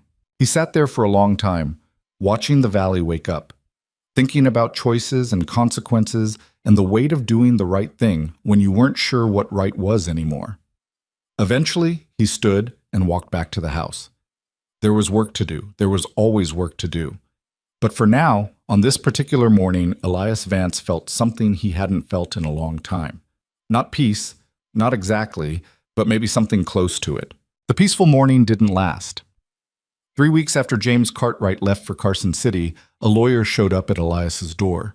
He was young, maybe 25, wearing an expensive suit that had already collected trail dust. He carried a leather satchel and had the nervous energy of someone who'd rehearsed a speech but wasn't sure it would work. Mr. Vance? Elias was shoeing the mare. He set down her hoof and straightened. That's me. My name is Thomas Brennan. I'm an attorney from Denver. He adjusted his spectacles. I represent the Cartwright family. Elias wiped sweat from his forehead. James all right? He's fine, testifying as we speak. His information led to Captain Wolf's arrest. They're expecting a conviction. Brennan shifted his satchel. That's actually why I'm here. What do you mean? The Cartwrights are grateful, very grateful. James told them what you did, how you protected him, helped clear his name. They want to compensate you. Don't need compensation? Nevertheless, they'd like to offer you $500 as a token of appreciation. Elias went back to the mare's hoof. Tell them I appreciate the thought, but no. Mr. Vance, that's a substantial sum. I know what it is. Answer's still no. Brennan set down his satchel. May I ask why? Because I didn't do it for money. Then what did you do it for? Elias looked at him. Does it matter? The Cartwrights would like to understand. They're simple people, Mr. Vance. Good people. They don't know how to repay something like this. Then they don't repay it. They just live good lives and help someone else when they get the chance. Brennan was quiet for a moment. That's a generous philosophy. It's the only one that makes sense. The lawyer picked up his satchel again. Well, if you won't take money, perhaps you'd accept this. He pulled out an envelope. It's a letter from James and his parents. I think it would mean something to them if you read it. Elias hesitated, then took the envelope. All right. Thank you. Brennan extended his hand. It's been an honor meeting you, Mr. Vance. What you did, standing up for someone when no one else would, that's rare. Shouldn't be. No, but it is. After Brennan left, Elias finished with the mare and went inside. He sat at the table and opened the envelope. The letter was written in 3 different hands. James's was first, cramped and hurried. His parents' sections were neater, more careful. They thanked him. Told him about James's life, how he'd always been honest, hardworking, how the charges had devastated the family, how they'd lost hope until Elias intervened. The mother's section ended with a line that stuck with Elias. You gave us back our son. That's a debt we can never repay, but we'll remember it every day of our lives. Elias read it twice, then folded it carefully and put it in the drawer with Sarah's journal. He sat there for a while, thinking about debts and gratitude and the strange way life connected people who'd never have met otherwise. Then he stood and went back to work. That evening, Margaret came by. She was driving a small wagon loaded with supplies. Thought you might need these, she said, climbing down. Flour, coffee, some cured meat. The general store had extra. Elias walked over. I can pay for... It's already paid for. Consider it thanks for helping with the bounty hunter situation. That was weeks ago. And I'm just now getting around to thanking you properly. She smiled. Are you going to argue with me about this too? Seems like everyone wants to give me things lately. Maybe because you keep helping people and refusing to take anything for it. Margaret started unloading supplies. Here's a radical idea. Let people be grateful. Elias grabbed a sack of flour. It's uncomfortable. Good. You need to be uncomfortable once in a while. Keeps you human. They carried the supplies inside. Margaret looked around the house, at the sparse furniture, the clean but worn surfaces, the single chair by the cold fireplace. You know, you could make this place a little more comfortable. Add some things. Don't need much. Need and want aren't the same thing. She set down a box of coffee. Sarah wouldn't have wanted you living like a monk. The name caught Elias off guard. He turned to look at Margaret. You didn't know her. No, but Ruth did. They were friends years back, before... Margaret paused. Before she died. Ruth never mentioned that. She probably didn't want to overstep. People around here have been walking on eggshells around you for years. That's their choice. Is it? Or have you made it pretty clear you don't want anyone getting close? Elias didn't answer. He started putting supplies away, hands moving mechanically. Margaret watched him for a moment. I'm sorry, that was too direct. It's fine. No, it's not. I'm pushing, and I shouldn't. She moved toward the door. I'll go. Margaret. She stopped. Elias struggled with what to say. Finally, he just said, Thank you for the supplies. You're welcome. She looked at him. And Elias? The offer stands. If you ever want company, just to talk, have dinner, anything, my door's open. She left before he could respond. Elias stood in the middle of his kitchen, surrounded by supplies he hadn't asked for, thinking about doors that were open and ones he'd deliberately closed. He thought about Sarah, about the life they'd built, about the silence that had filled the house after she died. He'd gotten used to the silence, had almost convinced himself he preferred it, but standing there now, he wasn't so sure anymore. 2 days later, the valley got its first real cold snap. Winter was coming early, and everyone could feel it. Elias was checking the barn roof when he saw smoke rising from the south. Too much smoke. Wrong color. Fire. He grabbed the Winchester out of habit, then realized it wouldn't help against fire. He saddled the mare instead and rode toward the smoke. It was the Peterson place. The family had moved in last spring, young couple with 2 small children. Their barn was engulfed, flames reaching 30 feet high. Elias tied the mare and ran forward. Peterson was trying to lead horses out of the barn, his face blackened with soot. His wife was pulling buckets of water from the well, throwing them uselessly at the inferno. "The children!" Peterson shouted when he saw Elias. "They're in the house! Get them out!" Elias ran to the house. The fire hadn't spread there yet, but it was close. Inside, he found 2 kids huddled in a corner, a boy maybe 6, a girl maybe 4. Both were crying. "Come on," Elias said, reaching for them. "We need to go." The boy pulled back. "Where's Papa?" "Outside." "He's safe. But we need to leave now." The girl reached for Elias. He picked her up, then grabbed the boy's hand. They ran out just as part of the barn roof collapsed, sending embers everywhere.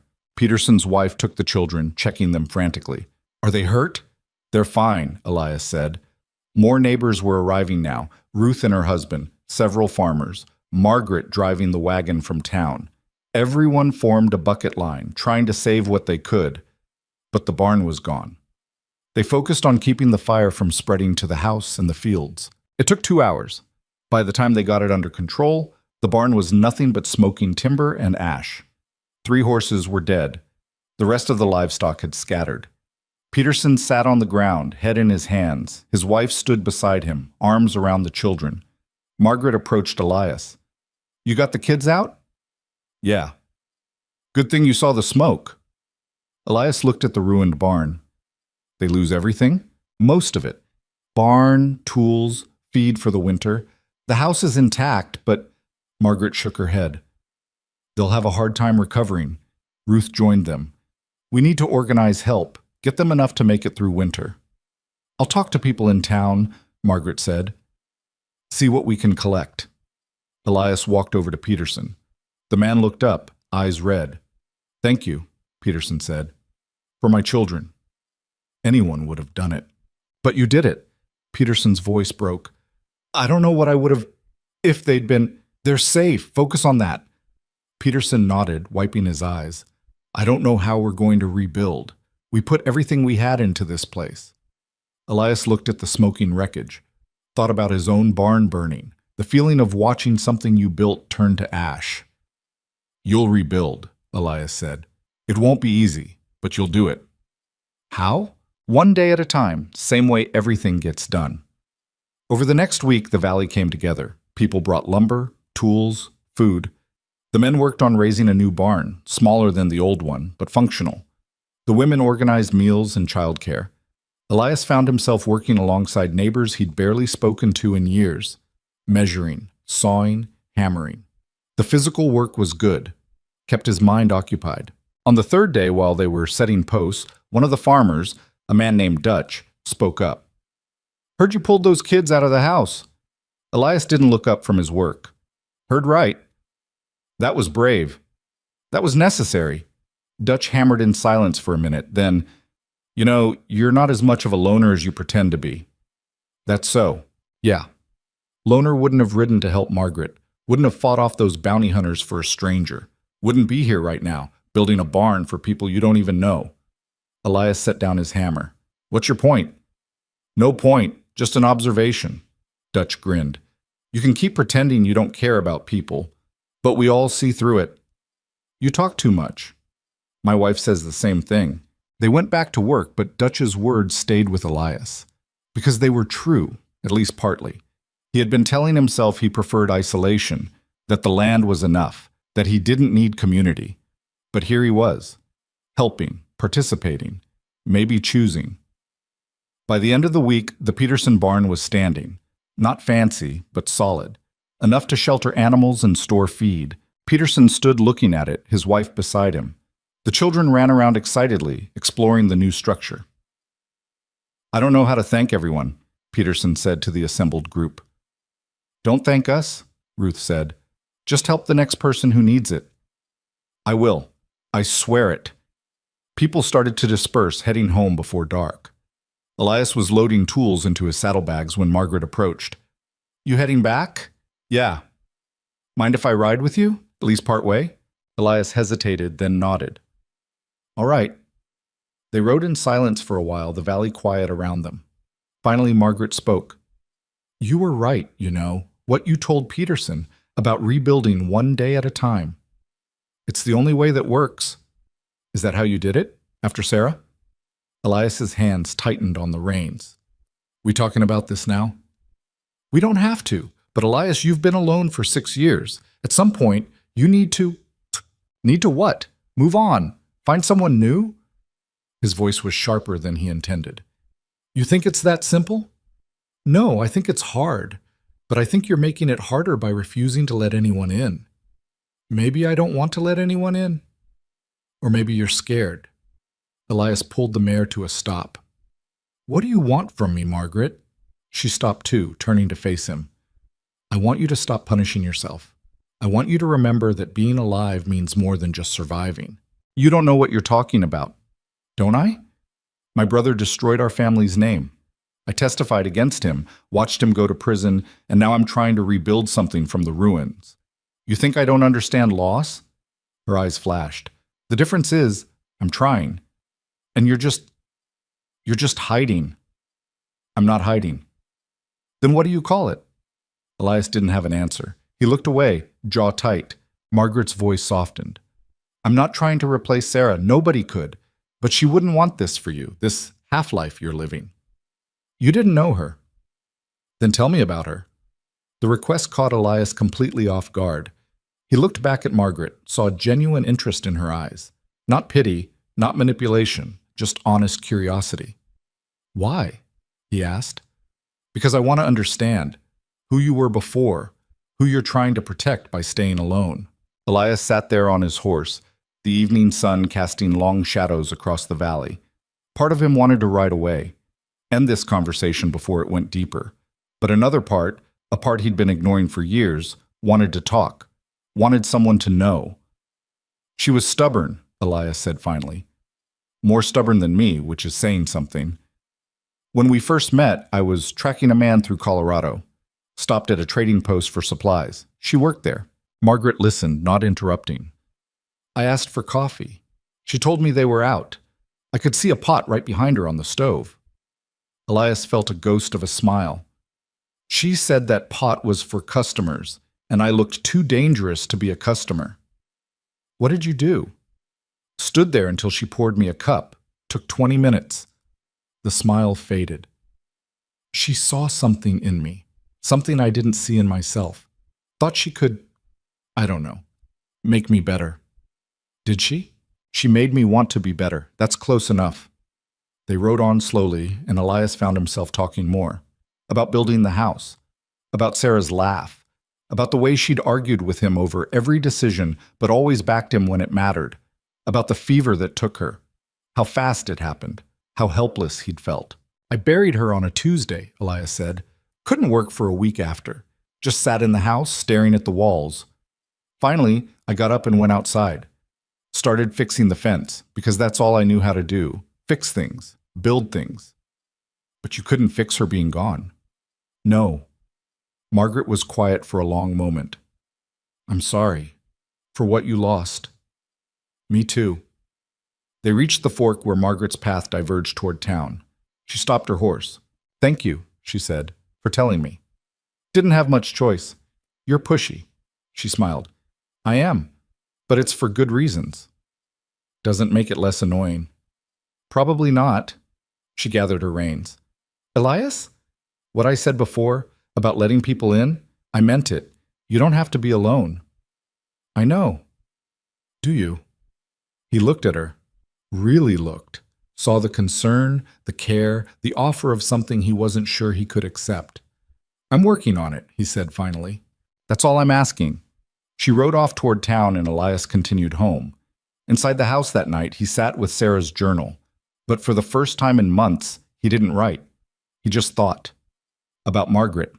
About community. About the difference between being alone and being lonely. About whether 6 years was long enough to grieve, or if grief had a timeline at all. He didn't have answers, but for the first time he was asking the questions. And maybe that was a start. The next morning, Elias woke to find frost on the ground. Winter was definitely coming. He spent the day preparing, securing the barn, checking supplies, making sure everything was ready for the hard months ahead. Around noon, the marshal rode up. Got a minute? The marshal asked. What's wrong? Nothing, just wanted to talk. The marshal dismounted. Got word from the territorial office. Victor Hale's appealing his sentence. Elias felt his stomach sink. On what grounds? Claims the trial was biased, that Margaret's testimony shouldn't have been allowed because she had a financial interest in seeing him convicted. That's ridiculous. Maybe, but his lawyers are good, and they're arguing that the attack on your property was orchestrated by his men without his knowledge. You believe that? Doesn't matter what I believe, matters what they can prove in court. The marshal leaned against the fence. His hearing's in 2 weeks. They might call you to testify again. I'll be there. Figured you would. The marshal was quiet for a moment. Elias, there's something else. Word is some of Hale's old associates are putting money together, trying to hire a real lawyer, make this appeal stick. Why? Because if Hale gets out, their old operation can start up again. The bribes, the land grabs, all of it. Elias felt old anger stirring. They really think they can bring that back? Money makes people think a lot of things. The marshal straightened. Just wanted you aware, in case things get complicated again. Things are always complicated. True enough. The marshal mounted his horse. Take care, Elias. After the marshal left, Elias stood in his yard, looking at the valley, the place he'd fought for, bled for, and apparently wasn't done fighting for yet. He went inside and retrieved the Winchester, cleaned it, loaded it. Then he sat on the porch and waited for whatever came next. Because that's what you did. You prepared. You stood ready. And when trouble found you, because it always did, you faced it, one way or another. The sun set over the valley, painting the sky in shades of orange and red, beautiful and indifferent. Elias watched until dark, then went inside. Tomorrow he'd ride to town, talk to Margaret and the marshal, start preparing for the hearing, Tonight he'd sit with the silence and the memories and the slowly building understanding that his life was changing whether he wanted it to or not. And maybe, just maybe, that wasn't entirely a bad thing. He opened Sarah's journal one more time and wrote, "Margaret asked me to tell her about you today. I did. Felt strange talking about you to someone else, but also felt right. The valley's changing. Hale's trying to appeal. People are helping each other. I'm getting pulled deeper into things I thought I'd left behind. Don't know where this is all going, but I'm not running from it anymore. That's progress, I think. You'd probably laugh at how long it took me to get here, but I'm here now, and I'm trying." He closed the journal and put it away, then sat in the darkness of his house, listening to the wind and thinking about tomorrow, and the day after that, and all the days still to come. The hearing was set for a Thursday in late November. Elias rode into town 2 days early, partly to prepare and partly because Margaret had asked him to. "I need to talk to you," she'd said when she sent word. "Before the hearing, it's important." He found her at the hotel, going through ledgers. She looked tired with dark circles under her eyes. "You sleeping?" Elias asked. "Not much." She closed the ledger. "Victor's lawyers have been asking questions. About me. About my testimony. About my relationship with you." "What kind of relationship?" "That's what they're implying. That we're—" She paused. "That we have a personal connection that influenced my testimony." Elias felt heat rise in his face. "That's a lie." "I know, but they don't need truth. They just need doubt." Margaret stood and walked to the window. "If they can convince the judge that I testified for personal reasons instead of factual ones, they might get Victor's conviction overturned. Then we make sure that doesn't happen." "How?" "They're going to put me on the stand, Elias. They're going to ask about every time we've spoken, every interaction. They're going to twist it." "Let them twist. Truth is truth." "Is it?" She turned to face him. "Because the truth is, I do care about you. We have become friends. And if they ask me that under oath, I can't lie." Elias was quiet. The admission hung between them, complicated and dangerous. "Then you tell the truth," he said finally, "that we're friends, that I helped you because it was right, not because of anything else, that your testimony was based on what you saw and knew about Victor's operation. And if they don't believe me, then they don't believe you, but you don't compromise yourself by lying."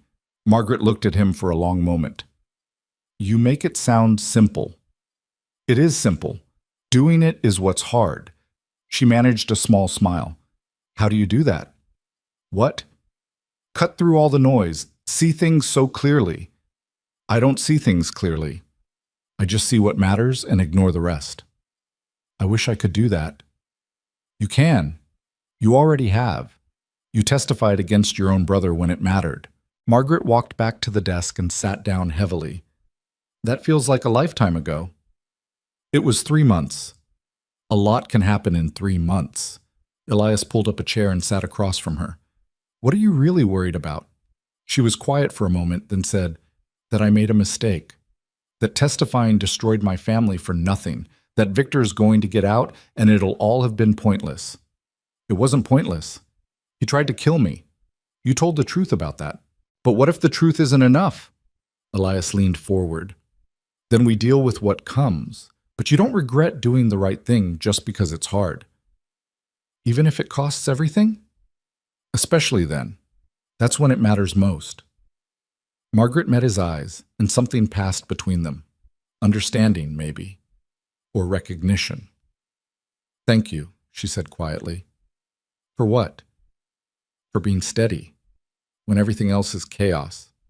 Elias didn't know what to say to that, so he just nodded. That night he stayed at the hotel again. Couldn't sleep. Kept thinking about the hearing, about what might happen if Hale got out. Around midnight, he heard a knock on his door. He grabbed the Winchester before answering. "Who is it?" "It's me." "Margaret." Elias opened the door. She was still dressed, carrying a bottle and 2 glasses. "Can't sleep either?" she asked. "No." "Want company?" He should have said no. Should have sent her away, but he stepped aside instead. Margaret came in and set the glasses on the small table. "Whiskey, from my father's collection. Figured tonight warranted it." She poured 2 fingers in each glass and handed one to Elias. To truth, she said, raising hers. To truth, Elias echoed. They drank. The whiskey burned going down, warm and familiar. Margaret sat in the room's single chair. Elias leaned against the wall. Tell me something, Margaret said. If Victor gets out, what do you do? Same thing I did before. Fight? If I have to.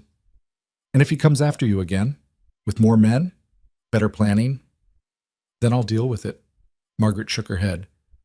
You can't just keep fighting forever. Why not? Because eventually you'll lose. Everyone does. Elias took another drink. Maybe, but not today. That's not a plan, Elias. That's just stubbornness. It's kept me alive this long. She stood and walked to the window, looking out at the dark street. I'm scared. I don't want to admit it, but I am. Scared of what Victor might do if he gets out.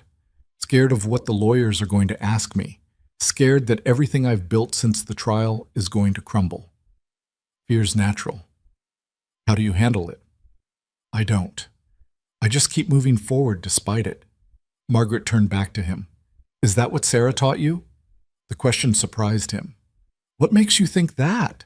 Because you loved her. And people we love teach us how to live. Elias was quiet, remembering. She taught me that fear was just another kind of information, that you acknowledge it, then decide what to do anyway. Sounds like a wise woman. She was. He finished his whiskey. But she also knew when to stop fighting, when to let things go. I never learned that part. Maybe because you haven't found something worth letting go for. Maybe. Margaret poured them each another drink. Can I ask you something personal? You're already in my room at midnight with whiskey. Might as well. She smiled at that. Do you think you'll ever let someone in again, the way you let Sarah in? Elias looked at his glass, at the amber liquid catching lamplight. I don't know. Part of me doesn't want to risk it. The pain when it ends. He shook his head. I'm not sure I could survive that again. And the other part? The other part knows that Sarah would call me a fool for wasting what's left of my life protecting a ghost. Margaret moved closer. She would be right. Doesn't make it easier. No, but it makes it necessary. They stood there, close enough that Elias could smell the lavender soap she used, could see the silver flecks in her eyes. For a moment he thought about closing the distance, about taking the risk, but he didn't. Instead, he stepped back. You should go, he said quietly. People talk, and you don't need more ammunition for those lawyers. Margaret's expression flickered, disappointment, maybe, or relief. You're probably right. She left the bottle and took her glass. At the door, she paused. Elias, whatever happens tomorrow at the hearing, thank you for standing with me. Haven't done it yet. You will. I know you will. After she left, Elias sat in the chair and finished the bottle, thinking about choices and timing and the cruel mathematics of almost. The hearing started at 9. The courtroom was packed, townspeople, reporters, lawyers. Victor Hale sat at the defendant's table in prison clothes, thinner than Elias remembered but still carrying himself with arrogance. Hale's lawyer was a man named Ashford, expensive suit and practiced smile. He called witness after witness, building a narrative that Hale had been set up by disloyal men, that Margaret's testimony was motivated by personal gain, that the whole trial had been a rush to judgment. Elias sat in the back and watched. Waited. Around noon, they called Margaret to the stand. Ashford circled her like a predator. Miss Hale, you testified against your own brother. That's an unusual choice. He tried to have a man killed. That's an unusual crime. Or so you claim, but isn't it true that you stood to inherit your brother's property if he was convicted? I didn't want his property. I wanted justice, a convenient answer, but the fact remains, you benefited financially from his conviction. Margaret's jaw tightened. I benefited from not having to watch my brother destroy more lives. How noble, Ashford smiled. Tell me, Miss Hale, what is your relationship with Elias Vance? The courtroom went quiet. We're friends, Margaret said carefully. Just friends? You've had multiple private meetings with him. You've visited his property. He stayed at your hotel. Some might say that's more than friendship. Some might say you're making implications that aren't there. Am I? Or are you protecting a man who killed 7 people and needed your testimony to legitimize it? The prosecutor objected. The judge sustained it. But the damage was done, the seed of doubt planted. Ashford pressed harder. Isn't it true that Mr. Vance has a violent past? That he was a bounty hunter who killed dozens of men? He was a lawman doing his job. A lawman who lost his badge after a shooting was ruled excessive force. A lawman who disappeared for years before resurfacing here. Margaret glanced at Elias. He kept his face neutral. I don't know his entire history, Margaret said. I know he protected his property from an armed assault. That's what I testified to. And you expect this court to believe you're an objective witness when you clearly have personal feelings for the defendant? Objection. The prosecutor was on his feet. Counsel is badgering the witness. I'll rephrase, Ashford said smoothly. Miss Hale, do you have romantic feelings for Elias Vance? The courtroom held its breath. Margaret looked at Ashford, then at Elias, then back at the lawyer. That's irrelevant to what happened, she said. Answer the question. My feelings don't change the facts. Your brother hired men to attack Mr. Vance's property. I saw the evidence. I heard the confession from one of the surviving attackers. Those are facts, not feelings. You're evading. I'm telling the truth. Whether you choose to hear it is your problem. The judge intervened. That's enough, Mr. Ashford. Move on. Ashford tried a few more angles, but Margaret held firm. When she finally stepped down, she looked exhausted but unbroken. Then they called Elias. He walked to the stand, conscious of every eye on him, swore his oath, sat down. Ashford wasted no time. Mr. Vance, you killed 7 men on the night in question, correct? Yes. And you claim this was self-defense. It was self-defense. 15 men against 1, and yet you survived without serious injury. Remarkable. I had cover, high ground. They didn't. Or perhaps you're simply very good at killing people, given your history. Elias met his eyes. I'm good at surviving. There's a difference. Is there? Let's examine that history. You were a bounty hunter for... Ashford checked his notes. 12 years. How many men did you kill in that time? Don't know the exact number. Estimate? 30, maybe more. Gasps from the courtroom. Ashford smiled. 30 men. And you expect us to believe you're a peaceful farmer? I expect you to believe the truth. I defended my land from men who came to kill me. Or perhaps you saw an opportunity to eliminate your competition, to become the hero and win the affection of a certain woman. That's a story you're telling, not what happened. Ashford leaned against the stand. Mr. Vance, isn't it true that you and Margaret Hale have developed a romantic relationship? No. You've had private meetings, late-night conversations. She brought you supplies, visited your property alone. We're friends, that's all. Just friends. How convenient. Elias felt anger rising but kept it controlled. Believing what you want doesn't make it true. Neither does lying under oath. The prosecutor objected again. The judge was getting annoyed, but Ashford had accomplished what he wanted, painted Elias and Margaret as conspirators, motivated by something other than truth. The hearing continued for 2 more hours. More witnesses, more arguments. Finally, the judge called for closing statements. The prosecutor went first, methodically laying out the evidence, the bodies, the weapons, the testimony from survivors, the clear pattern of Victor Hale orchestrating the attack. Ashford countered with doubt, questions about motives, relationships, the reliability of witnesses with personal stakes. When both sides finished, the judge looked tired. I'll review the evidence and issue a ruling within 48 hours, he said. Court adjourned. Everyone stood as the judge left. Hale was led away, but not before he caught Elias's eye and smiled. Outside the courthouse, Margaret found Elias in the crowd. That was brutal, she said. Could have been worse. How? We're both still standing. The marshal joined them. The judge looked skeptical. Ashford did a good job muddying the water. So what do we do? Margaret asked. Wait, see what he decides. They spent the next 2 days in limbo. Elias stayed in town, working odd jobs to keep busy. Margaret tried to run the hotel but couldn't focus. On Friday afternoon, word came. The judge had reached a decision. They gathered in the courtroom again. Hale was brought in, looking confident. Ashford whispered something to him, and he nodded. The judge entered. Everyone rose. I've reviewed the evidence and testimony, the judge began.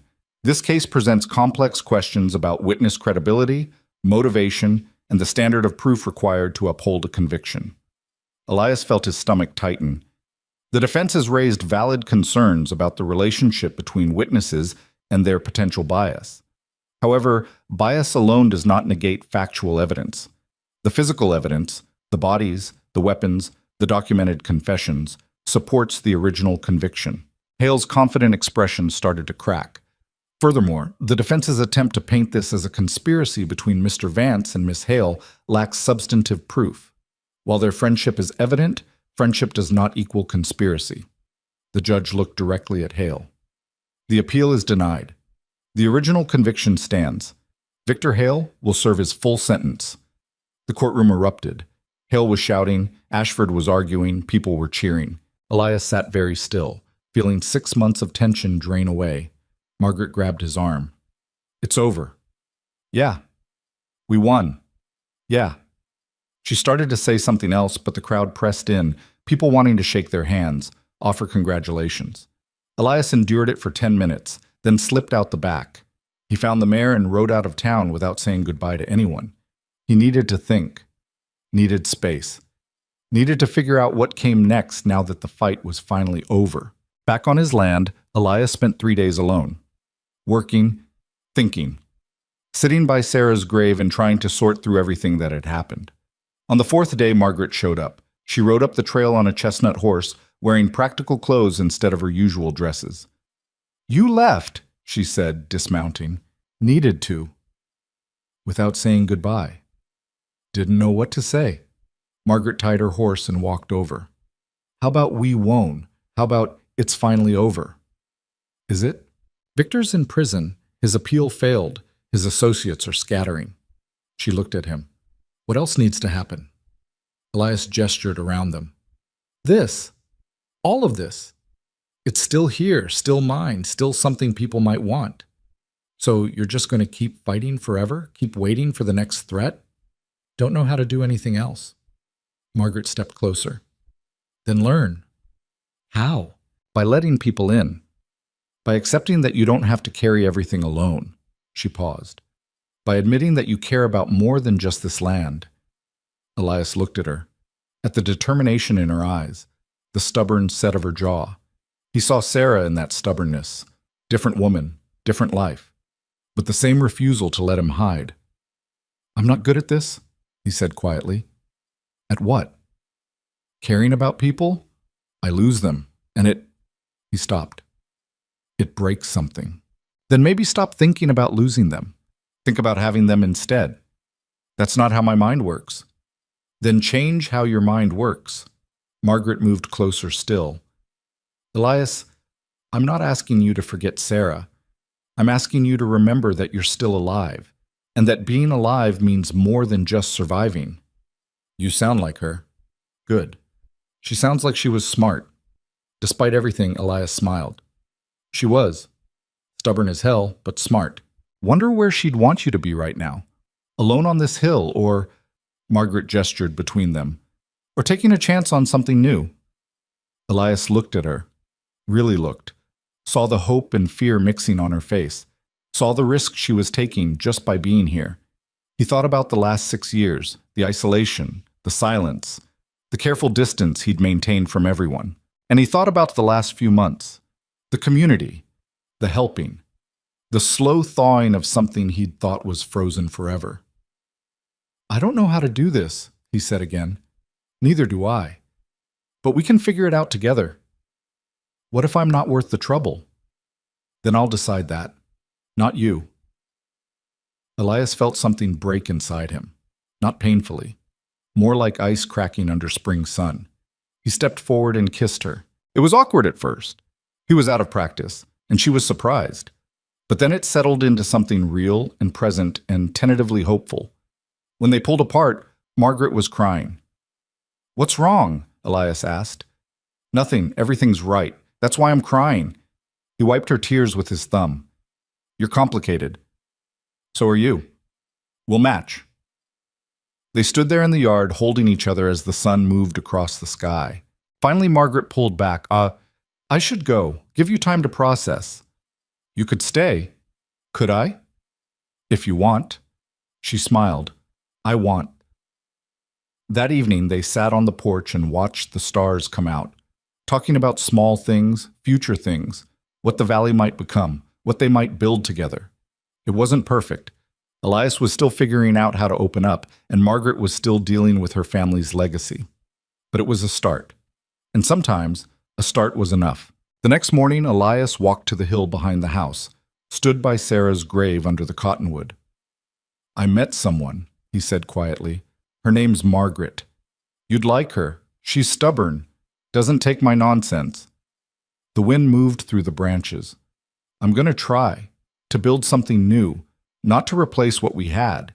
Nothing could do that. But to honor it by not wasting what's left. He stood there for a while longer, then walked back to the house. Margaret was making coffee, humming to herself. Elias watched her for a moment, then joined her. Morning, she said. Morning. What were you doing up there? Saying hello. She understood immediately. Set down the coffee pot and took his hand. Thank you for letting her be part of this. She is, always will be. I know, and that's okay. They had breakfast together. Then Margaret rode back to town, promising to return in a few days. Elias spent the day working on the fence line. Around noon, the Peterson family rode by. Mr. Vance, Peterson called out, wanted to thank you again for everything. You already thanked me. Can't thank you enough, but also, Peterson looked at his wife. We're organizing a winter dance next Saturday. Wanted to invite you. And Miss Hale, if she's around. Elias almost said no out of habit, then caught himself. I'll ask her, he said instead. Peterson grinned. Good. See you there. After they left, Elias stood in his field and looked at the valley. It had changed. Or maybe he had changed. Hard to tell the difference. Either way, it felt less like a fortress now and more like a home. That Saturday, Elias rode into town with the Winchester still on his saddle but his mind on other things. He found Margaret at the hotel, getting ready for the dance. You came, she said, pleased. Said I would. You also said you don't dance. Don't, but I can stand near the wall and watch you dance, she laughed. That's romantic. Best I can do. The dance was held in the town hall, decorated with pine branches and candles. Half the valley showed up. Music played, people talked and ate, children ran wild. Elias did stand near the wall for a while, watching Margaret talk with Ruth and other women, watching the community he'd helped save without fully being part of it. Then Margaret walked over and extended her hand. Dance with me. I told you. I know what you told me. Dance anyway. He let her pull him onto the floor. They moved awkwardly, Elias's wooden leg making the steps difficult. But Margaret was patient, and eventually they found a rhythm. See, she said, not so bad. Still bad, just less bad. I'll take it. As they danced, Elias looked around at the faces. Peterson and his family, Ruth and her husband, the marshal. Dutch. People who'd become more than just neighbors, people who'd become something like friends. The song ended. Another started. Margaret stayed close. What are you thinking? She asked. That this is strange. What is? Being happy. After everything, it feels... He struggled for the word. Unearned. Happiness isn't earned, Elias. It's chosen. You fought for this valley. You protected these people. You survived when you had every reason not to. She looked up at him. If that doesn't earn some happiness, I don't know what does. But the cost was high. I know, but you paid it, and now you get to live with what you bought.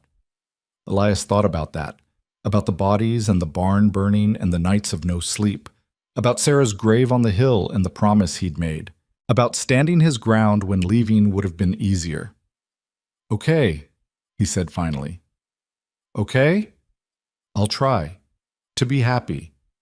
To build something. Margaret smiled and it was like sunrise. That's all anyone can do. They danced until midnight, then walked back to the hotel under a sky full of stars. At the door, Margaret turned to him. Stay. People will talk.